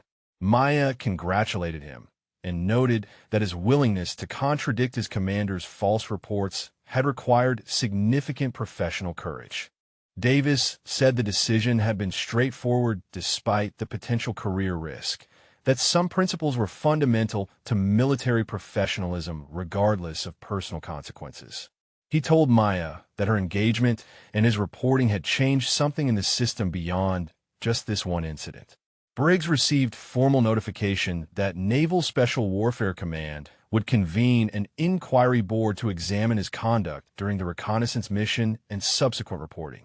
The charges included failure to properly review and implement mission planning guidance, deliberate falsification of official after-action reports, and attempted coercion of subordinates to endorse false documentation. His legal advisor reviewed the evidence and provided assessment that the documented facts supported all charges, that defense options were limited given the paper trail from multiple independent sources. The advisor recommended that Briggs accept responsibility and request administrative resolution rather than formal court-martial proceedings. The approach might result in less severe career consequences than fighting charges that appeared certain to result in conviction. Briggs struggled with accepting that his career was effectively finished regardless of which path he chose. His attempt to maintain command authority and control the narrative had instead exposed him to serious professional and potentially legal consequences. Maya received orders to return to Fort Bragg for consultation with her chain of command about future assignment options. The message indicated that her performance during the Mountain engagement had been exemplary, but that the investigation publicity had compromised her cover arrangement to the point where continuing low-profile attachments might no longer be feasible. Major General Pierce wanted to discuss potential transition to more overt roles, including direct instruction or leadership positions within Army's Special Operations Precision programs. She packed her equipment and prepared for departure while team members visited to express appreciation for her work and regret about the circumstances. Martinez brought a plaque the team had created showing the coordinates of the Mountain observation post and the inscription 3 shots, 3,000 meters, 8 minutes. He said regardless of where she went next, Team 3 would remember what she had done and who had been there when it mattered. Maya accepted the plaque and told them she had appreciated working with professional operators who valued capability and honesty. Reynolds called a team meeting to address Maya's departure and introduce new operational protocols for working with attached specialists. She stated that the investigation had revealed systemic issues about how different services integrated specialized capabilities and that Naval Special Warfare Command was developing improved procedures based on lessons from this incident. The new protocols would require commanders to thoroughly review all mission planning materials, including classified annexes, to properly brief teams on attached specialist capabilities, and to accurately document all personnel contributions in after-action reports. The lieutenant commander said these changes represented Maya's lasting impact beyond just the lives she had saved through her precision engagement. The team stood when she finished speaking, a gesture of respect for both Reynolds' leadership and recognition of what Maya had contributed. Davis approached the front of the room and presented Maya with a letter signed by all team members, thanking her for her service and expressing hope that their paths would cross again in future operations. She accepted the letter and told them that working with professionals like them was why she had chosen this career path despite its complications. The helicopter that would transport Maya back to headquarters arrived the following morning. Sullivan, Martinez, Webb, and Davis gathered at the landing pad to see her off along with Reynolds, who thanked her again for her service and professionalism. Maya boarded with her equipment and took a seat near the crew chief position as the rotors spun up to departure power. The team watched as the aircraft lifted off and turned toward the mountains, carrying away the operator who had saved their teammate and changed how their service thought about cross-service integration. Admiral Kessler convened the formal inquiry board at Naval Special Warfare Command headquarters in San Diego 3 weeks after the mountain engagement. The board consisted of 5 senior officers from Navy and Joint Special Operations Commands with authority to examine all evidence and recommend appropriate disciplinary action. Captain Morrison presented the investigation findings in a conference room where Briggs sat with his legal advisor at a table facing the panel. The evidence included Davis's mission log, Sullivan's medical records, Maya's compartmented personnel file, the mission planning documents with Briggs's acknowledgement signatures, and transcripts from multiple witness interviews. Morrison walked the board through the timeline beginning with the mission planning phase, where Briggs had received explicit briefing about Chen's role as precision engagement specialist. The classified annex had clearly stated her capabilities and the intelligence assessment driving her inclusion on the team. Briggs's signature on the acknowledgement page demonstrated he had been properly informed regardless of his later claims about misunderstanding her purpose. The captain displayed the original after-action report that had omitted Chen's actions entirely and mischaracterized the tactical circumstances of the engagement. He then presented the amended report where Briggs had attempted to credit Davis with the precision shots while minimizing Chen's role to technical support. Morrison noted that both versions contradicted the documented evidence from multiple independent sources, including Davis's contemporaneous log, Sullivan's wound trajectory analysis, and Chen's detailed technical account of the engagement. The pattern suggested deliberate falsification rather than simple reporting errors or perspective differences. The captain described Briggs's attempt to coerce Davis into endorsing the false amended report, citing the chief's testimony about the commander's warnings regarding career implications of contradicting official documentation. The board members asked Briggs whether he wished to dispute any of the presented evidence or provide alternative explanation for the documented discrepancies. His legal advisor had recommended against contesting facts that were supported by such comprehensive documentation. So Briggs acknowledged that his reports had been inaccurate, but argued that his intent had been maintaining command clarity rather than deliberately deceiving higher authority. Morrison responded that intent was less relevant than impact when official reports were demonstrated to be false, that the military required accurate documentation regardless of commander preferences about narrative framing. Admiral Kessler asked Briggs directly why he had felt maintaining his preferred narrative was more important than acknowledging that an attached specialist had saved his team member's life through exceptional performance under extreme conditions. The commander struggled to articulate a response that would justify his choices without admitting to the ego and authority concerns that had actually motivated his actions. His silence communicated more than any explanation could have about the underlying issues driving his misconduct. The board deliberated for 2 hours before reconvening to announce findings. They determined that Briggs had failed to properly review and implement mission planning guidance, had deliberately falsified official after-action reports through both omission and misrepresentation, and had attempted to coerce a subordinate into endorsing false documentation. The recommended consequences included formal letter of reprimand to be placed in his permanent record, removal from command position with no future command assignments, and reassignment to training duty with no direct operational authority. The findings effectively ended any prospect of career advancement and signaled to the broader special operations community that such conduct would not be tolerated. Kessler accepted the board's recommendations and directed that Briggs report to the Naval Special Warfare Training Center for administrative duties within 2 weeks. The admiral added personal commentary that the commander's actions had damaged trust within his team, undermined accurate institutional learning from operational experiences, and demonstrated failures of character that disqualified him from positions of leadership regardless of his technical competence in other areas. Briggs was dismissed and left the building knowing his 20-year career had reached its ceiling at a rank and position far below what his earlier trajectory had suggested was possible. Simultaneously, at Joint Special Operations Command Headquarters, Colonel Hastings briefed senior leadership on the investigation outcomes and recommended policy changes to prevent similar incidents.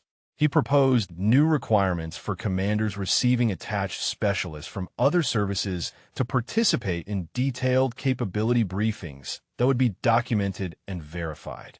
The briefings would ensure commanders understood not just the specialist cover role, but their actual capabilities and authorized employment parameters. Hastings suggested that mission planning reviews should specifically confirm commander awareness of all classified annexes rather than relying on signature acknowledgement alone.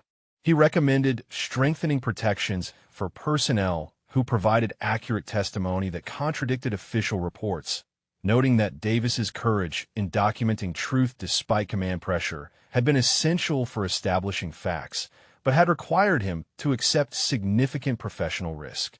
The colonel proposed explicit policies guaranteeing that honest reporting would be rewarded rather than merely protected, that the culture should actively encourage accuracy, even when uncomfortable for leadership.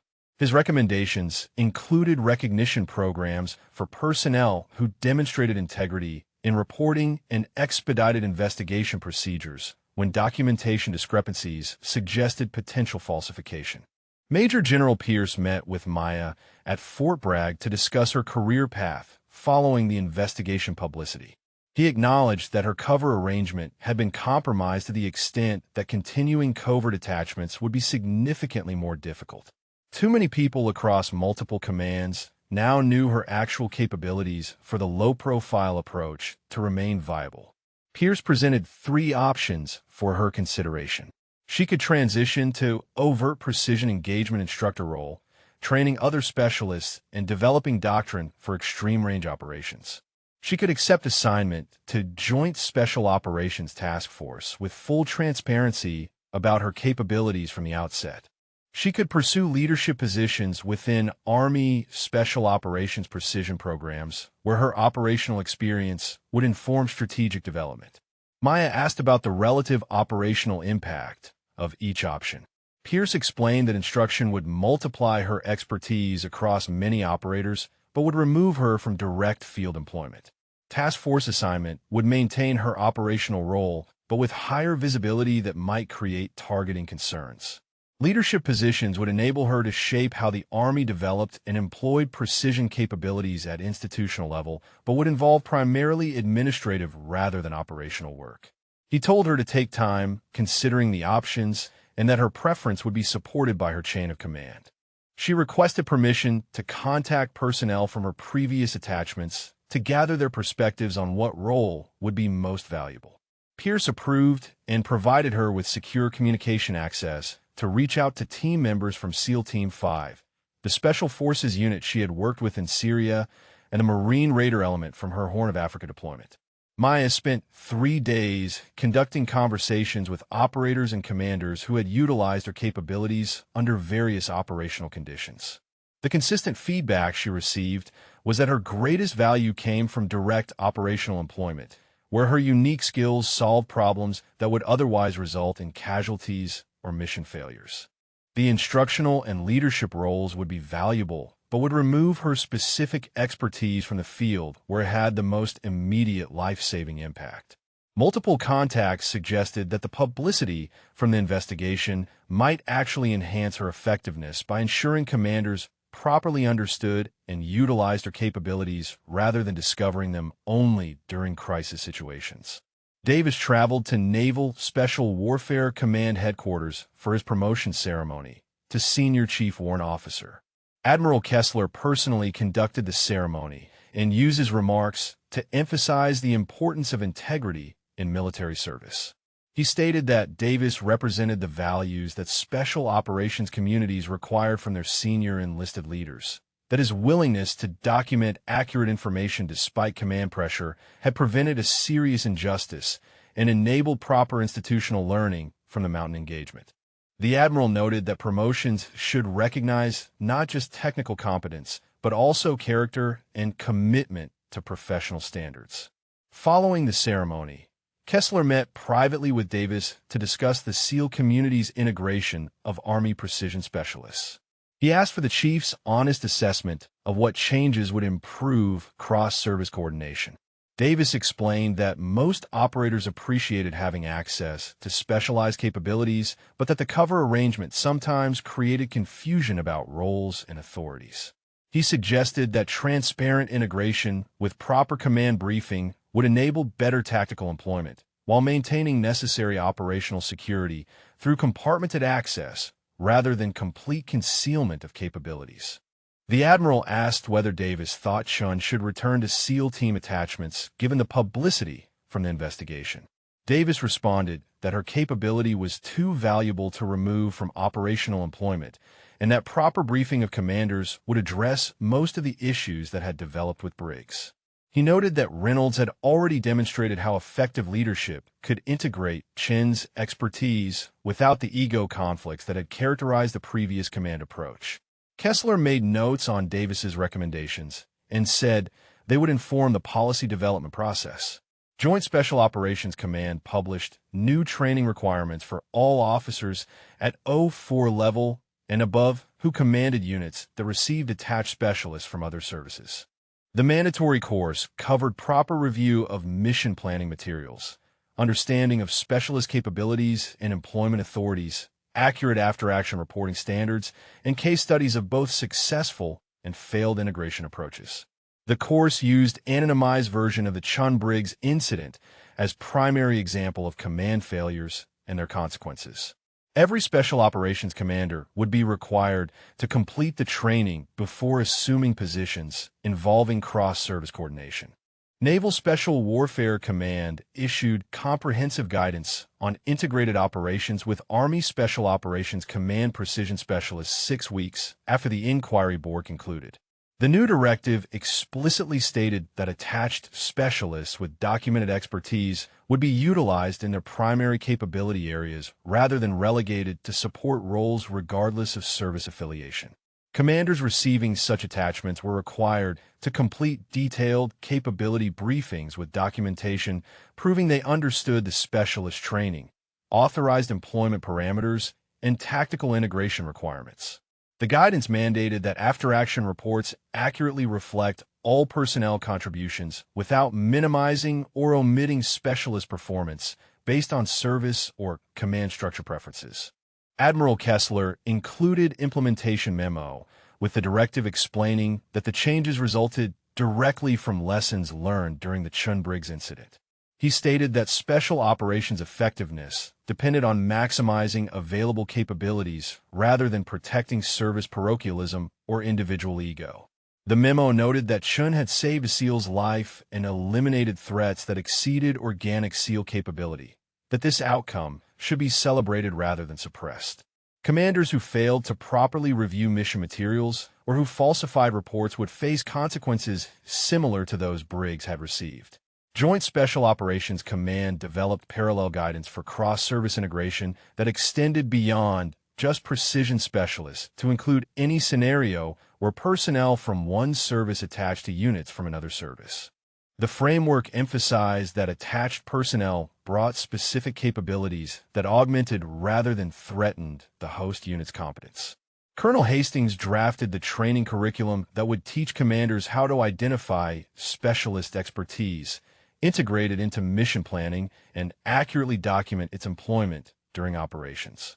The curriculum used multiple case studies showing both successful integration and the consequences of failure to properly utilize available resources. The training module included detailed examination of the mountain engagement as example of how proper specialist employment prevented friendly casualties. Students reviewed the mission planning documents, the intelligence assessment driving Chen's attachment, and the tactical circumstances that had required her precision capability. The module then contrasted this with Briggs's failure to review the classified annex, his dismissal of her threat analysis, and his subsequent attempts to suppress accurate reporting. The teaching point emphasized that commander ego and service bias could literally cost lives when they prevented proper asset utilization. Maya completed her consultations with personnel from previous deployments and informed General Pierce that she preferred to continue operational attachments rather than transition to instruction or leadership roles. She explained that direct field employment was where her capabilities had the most immediate impact, and that the investigation publicity might actually improve her effectiveness by ensuring commanders understood her role from the outset. Pierce accepted her decision and worked with Joint Special Operations Command to develop new assignment approach that would maintain her operational employment while providing better command transparency. The modified arrangement would attach her openly as precision engagement specialist rather than under intelligence analyst cover. Commanders would receive comprehensive briefing about her background and capabilities before she joined their units. The approach would maintain operational security through compartmented access and need-to-know restrictions while eliminating the confusion that had enabled Briggs to dismiss her contributions. Pierce briefed her on the new framework and asked whether she was comfortable with the increased visibility. Maya said the mountain engagement had already elevated her profile within special operations communities and that transparent integration was preferable to continuing the cover approach that had proven problematic. Lieutenant Commander Reynolds submitted a formal request for Maya's return to SEAL Team 3 under the new integration protocols. Her request detailed how she would incorporate Maya into mission planning from the earliest stages, ensure all team members understood her capabilities, and create tactical employment procedures that maximized her precision expertise. Reynolds argued that Team 3 had already developed a working relationship with Maya and that returning her to the unit would demonstrate successful integration following the command changes. Naval Special Warfare Command approved the request contingent on completion of the mandatory integration training and formal capability briefing for all team personnel. Davis received notification that he had been selected to co-teach portions of the new cross-service integration course based on his experience working with Chun and his role in documenting accurate information during the investigation. The assignment would require him to spend 1 week per quarter at the training center, sharing his perspective on what effective integration looked like from senior enlisted operator viewpoint. He accepted the assignment, recognizing it as opportunity to influence how future SEAL operators approached working with specialists from other services.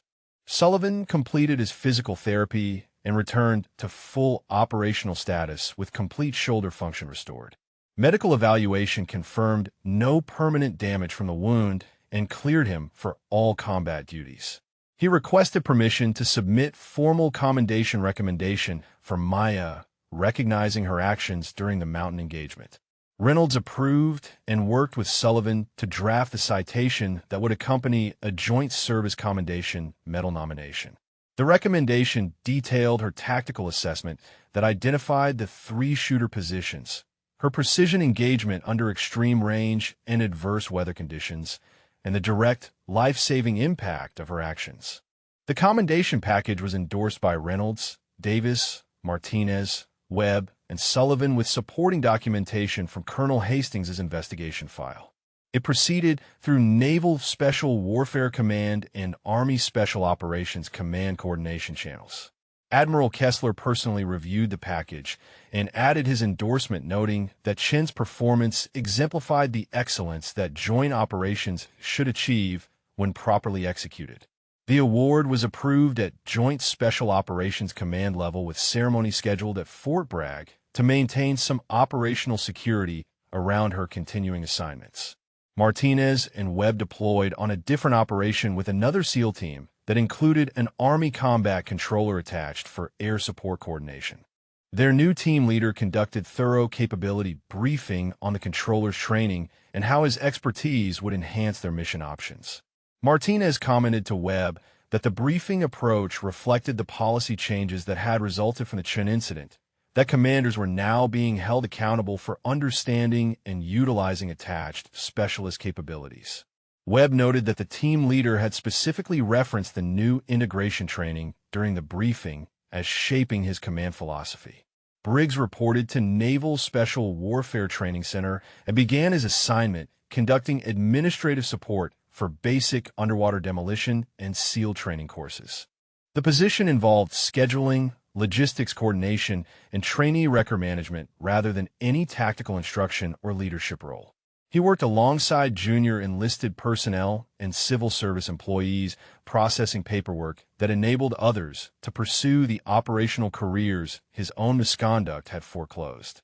Former colleagues who recognized him at the facility generally avoided interaction beyond professionally necessary communication. His situation served as cautionary example within the SEAL community about the consequences of integrity failures.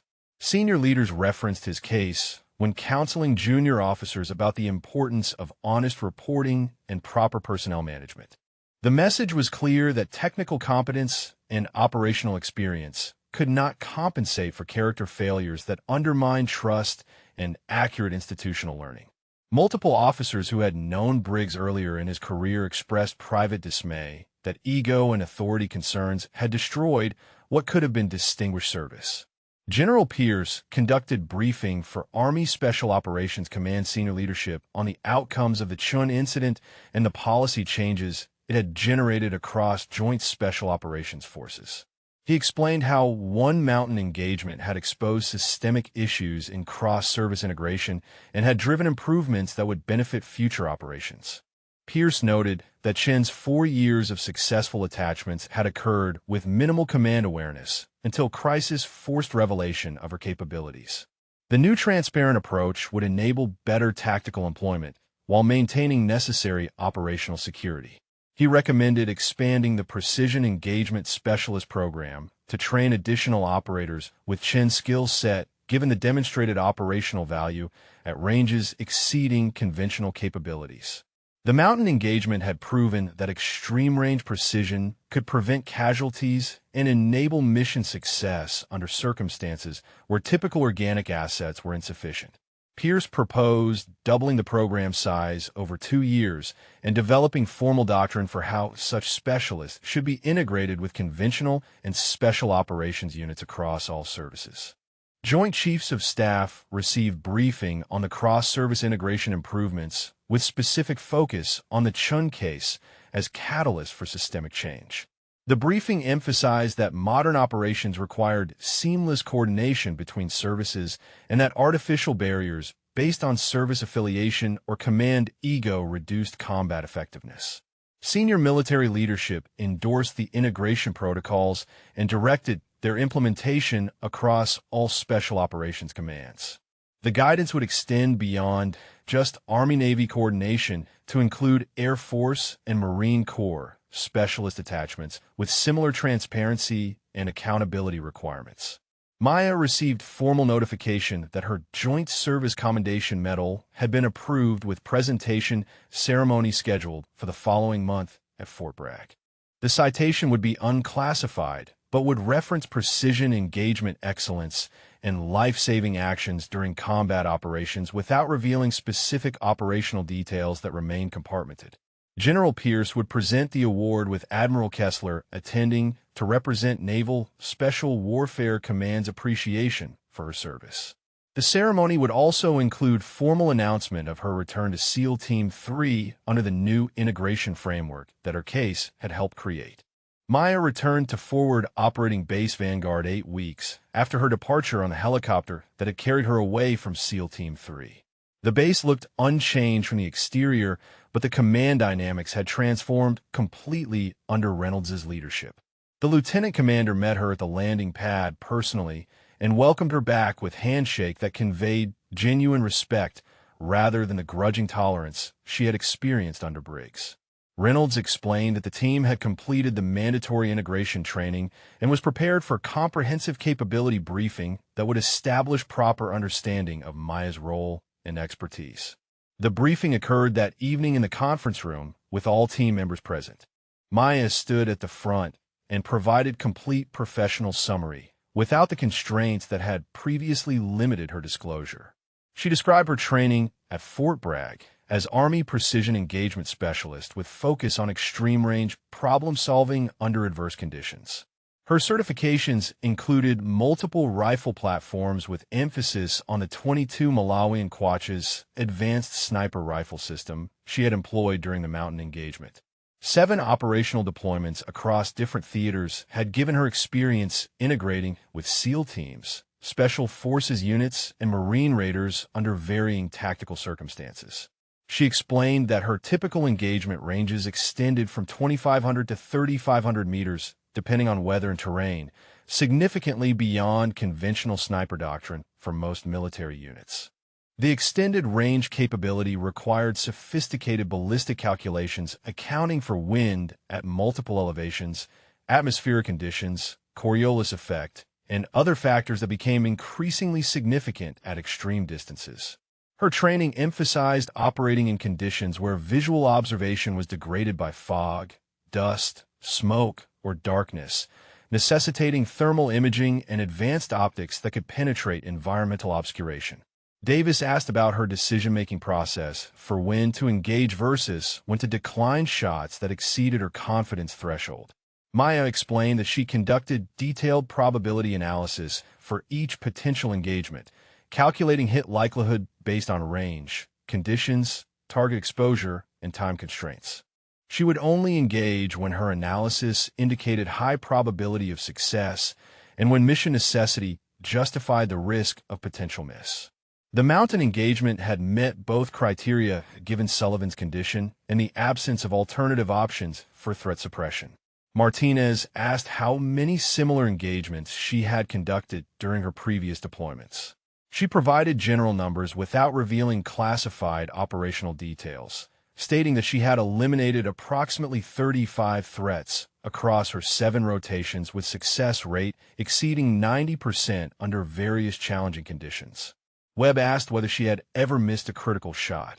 Maya acknowledged 2 instances where her initial rounds had not achieved desired effect, requiring immediate follow-up shots that had ultimately succeeded, but at cost of revealing her position to enemy forces. The honesty about her limitations enhanced rather than diminished the team's confidence in her professional assessment. Sullivan thanked her publicly for saving his life during the mountain engagement and said he wanted the team to understand exactly what she had accomplished that day. He described watching her set up the shooting position, conduct her calculations, and execute 3 precision shots at ranges he had not believed possible under those weather conditions. His wound trajectory had been analyzed at 2,900 meters, meaning the shooter who hit him had been operating at the absolute edge of sophisticated enemy capability.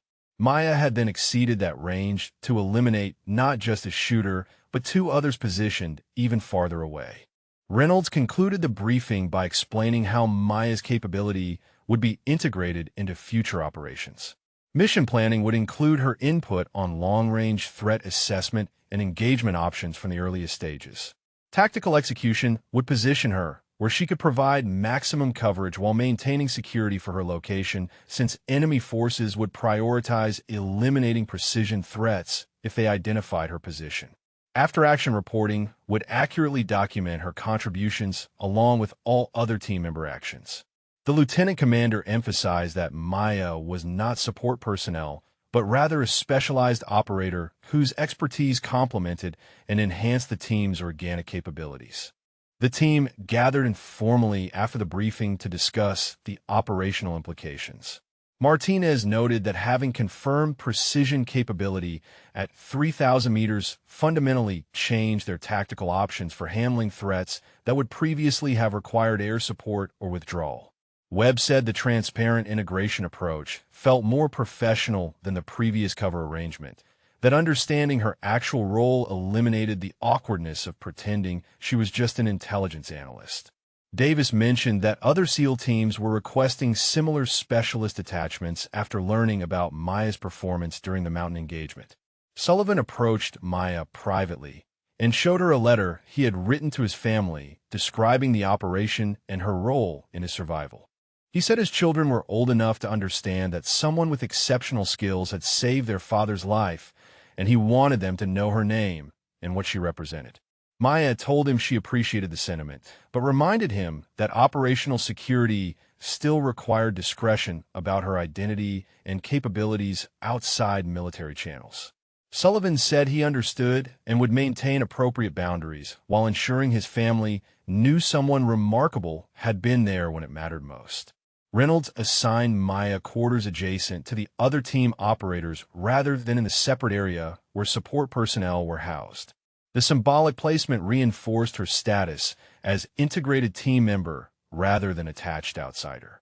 She unpacked her equipment and noted that her rifle case now sat openly on the rack rather than concealed at the bottom of her pack as it had been during the earlier deployment. The transparency felt both liberating and slightly uncomfortable after years of operating undercover arrangements that required constant discretion about her capabilities. Davis invited Maya to join the team's evening physical training session, something that had not occurred during her previous attachment when she had been excluded from most team activities beyond her notional intelligence duties. She participated in the running and strength workout alongside the operators, her fitness level matching theirs despite the size and strength differences. Martinez commented afterward that it was good to have her integrated properly, that the previous arrangement had created artificial separation that had limited team cohesion. Maya received an encrypted message from General Pierce informing her that 2 additional Army precision engagement specialists were being assigned to SEAL teams based on the success of her integration and the demonstrated operational value of extreme-range capability. The expansion represented institutional recognition that her specialized expertise filled genuine capability gap for naval special warfare operations. Pierce noted that her experience would inform the training and integration protocols for the additional specialists, that she had effectively pioneered the cross-service coordination approach that would now become standard practice. Reynolds conducted mission planning session for upcoming reconnaissance operation in mountainous border region similar to the terrain where the previous engagement had occurred. She explicitly asked Maya to assess the long-range threat potential based on intelligence reports and terrain analysis. Maya identified several positions where enemy snipers could potentially engage friendly forces at extended ranges and recommended positioning that would enable her to provide overwatch coverage for the team's movement and observation activities. Reynolds incorporated her recommendations directly into the operation plan with clear documentation of her role and authority to engage threats as tactically necessary. The planning session demonstrated the functional difference between Briggs's approach and Reynolds' leadership style.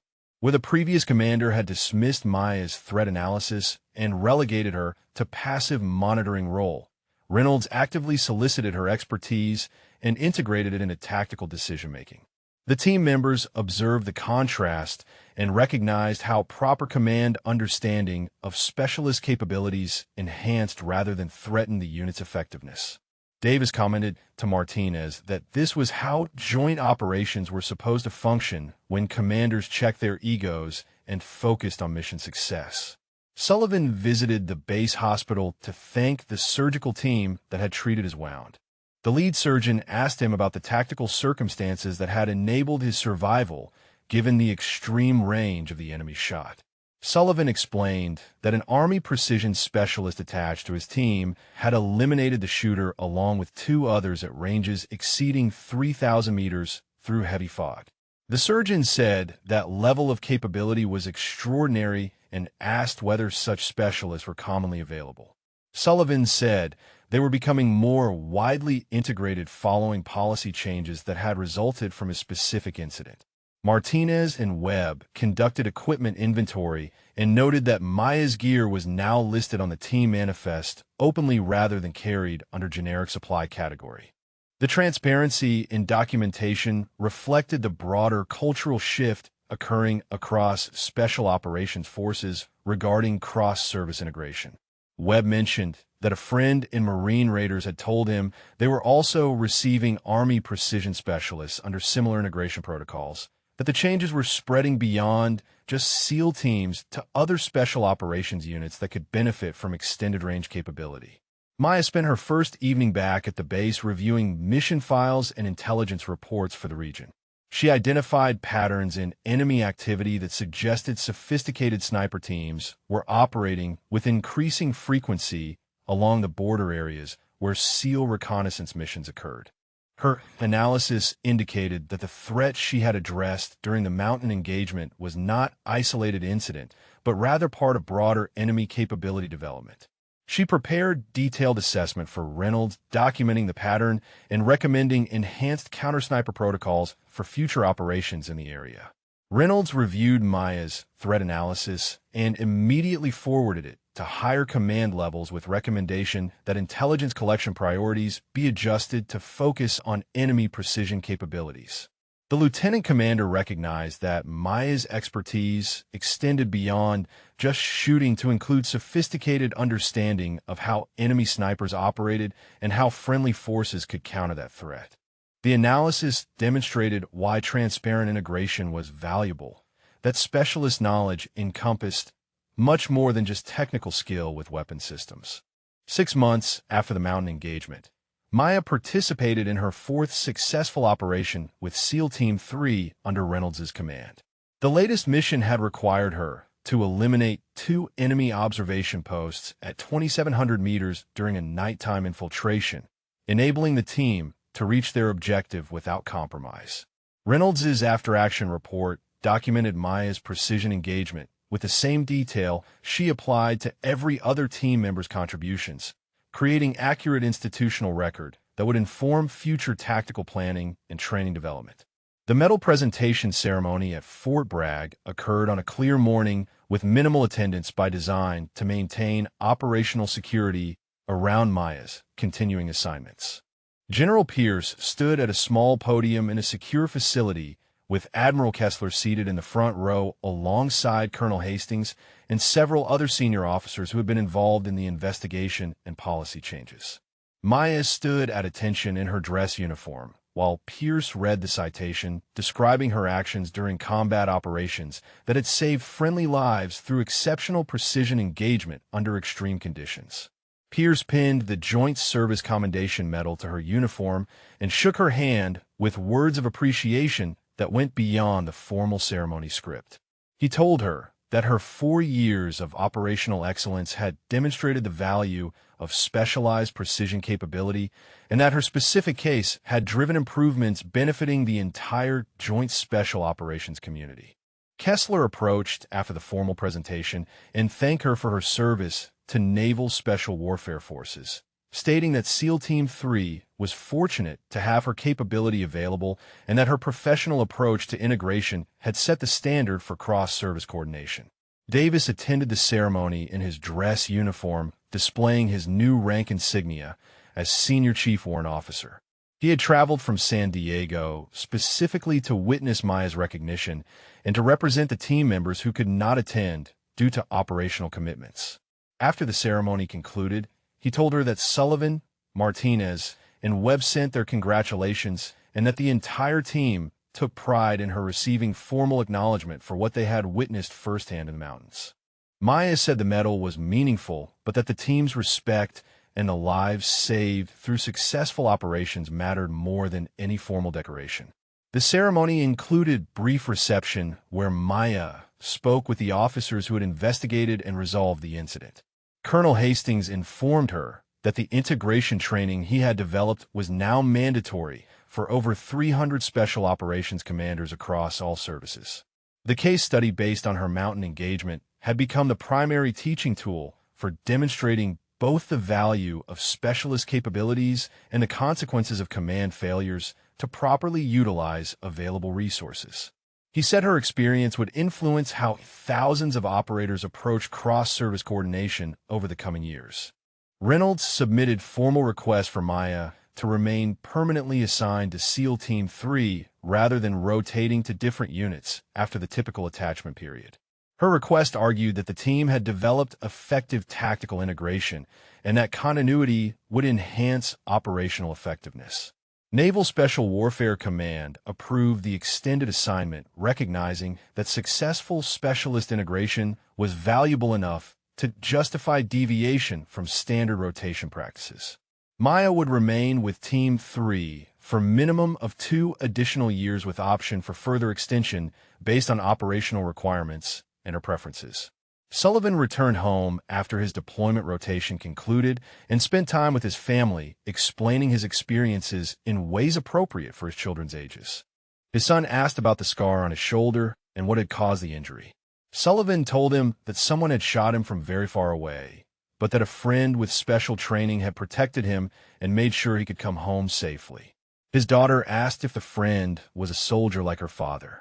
Sullivan said yes, a very skilled soldier who helped keep many people safe through remarkable abilities developed over years of difficult training.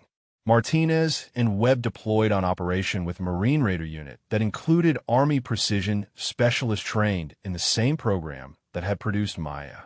They observed how the Raiders had integrated their specialists from mission planning through execution with command transparency about capabilities and employment authorities. The approach mirrored what Reynolds had implemented with Team 3, confirming that the integration protocols were being adopted broadly across Special Operations Forces. Martinez told the Marine commander about his experience with Maya and how proper specialist employment had saved Sullivan's life. The commander said he had reviewed that case study during his mandatory training and had shaped his approach to utilizing attached capabilities. General Pierce briefed senior Army leadership on the Precision Engagement Specialist Program expansion. He explained that demand for such capabilities now exceeded supply, following the policy changes that had resulted from Maya's case. The mountain engagement had demonstrated operational value that commands across all services now wanted to access.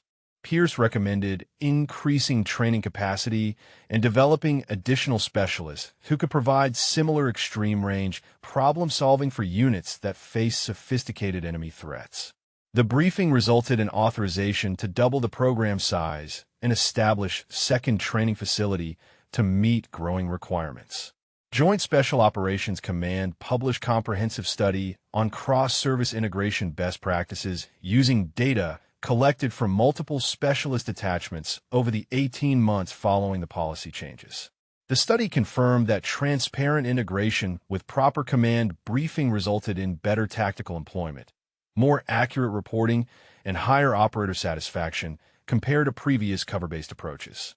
Specialists reported feeling more valued and better supported when their capabilities were openly acknowledged. Host units reported greater confidence in their operational options, knowing they had access to specialized expertise that augmented their organic capabilities. The study included specific analysis of Maya's 4 operations with Team 3 under Reynolds compared to her earlier deployment under Briggs.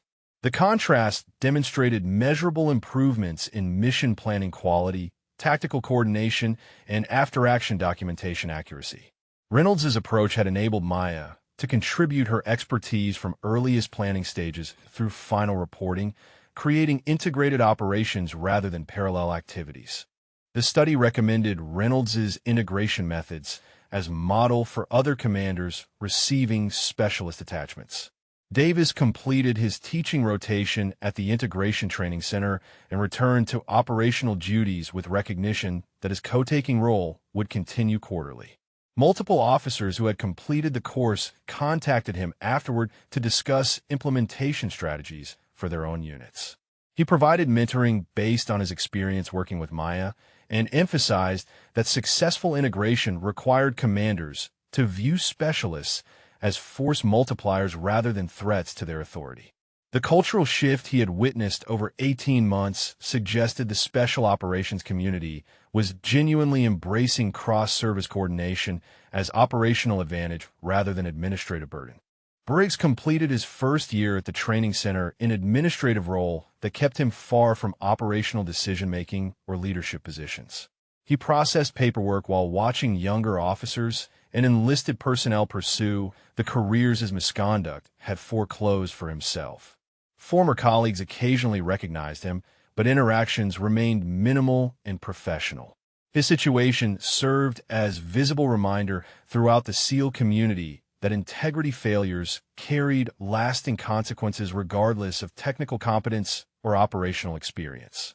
Several junior officers privately cited his case as motivation to maintain honest reporting even when commanders pressured them to modify accounts for command narrative purposes. So what did you think of Maya's journey from dismissed analyst to recognized operator? Have you ever had your capabilities overlooked until crisis forced recognition, or watched someone's expertise get ignored because of assumptions about their role? Share your thoughts in the comments below. And if this story resonated with you, make sure you hit that subscribe button because we have more stories of underestimated operators who proved everyone wrong when it mattered most. Maya conducted pre-mission briefing for Team 3's next operation, her input now integral to tactical planning rather than peripheral support. She identified threat positions, recommended engagement priorities, and described her Overwatch coverage plan with same authority that Davis applied to his areas of expertise. Reynolds facilitated the discussion, ensuring all team members understood how Maya's capability integrated with their own roles and responsibilities. The briefing demonstrated how far the team's integration had progressed from the dismissive dynamics that had characterized her first deployment under Briggs. Sullivan video called Maya from home to show her that his shoulder had healed completely with full range of motion restored. He demonstrated by lifting his young son onto his shoulders, an action that would have been impossible without the medical intervention her precision engagement had enabled. His wife appeared on screen to thank Maya personally for saving her husband and keeping their family intact. Maya told them she was honored to have been in position to help, and that seeing Sullivan healthy with his family was the most meaningful outcome from that difficult day in the mountains. The Special Operations community continued evolving its approach to cross-service integration with Maya's case, serving as foundational example for how specialized capabilities should be identified, employed, and recognized. Her mountain engagement had exposed systemic weaknesses in command transparency and reporting accuracy. The resulting policy changes had strengthened both operational effectiveness and institutional culture across Joint Special Operations Forces. Multiple specialists now operated under integration protocols that Maya's experience had helped create, providing extreme-range precision capability to units that face sophisticated enemy threats requiring solutions beyond conventional organic assets. Reynolds submitted her quarterly evaluation of Maya's performance with highest possible ratings across all categories and strong recommendation for promotion consideration. The evaluation noted that Maya's expertise had enhanced Team 3's operational effectiveness, while her professional approach to integration had made her an invaluable member of the unit. Reynolds stated that losing Maya's capability would significantly reduce the team's options for handling extended-range threats, and that her continued assignment was critical priority for maintaining current operational readiness. The evaluation joined dozens of similar assessments from commanders who had worked with precision specialists under the new integration framework, creating institutional record that validated the program's operational value and the policy changes that had resulted from one engagement in fog-shrouded mountains where 3 shots at 3,000 meters had changed how America's special operations forces work together.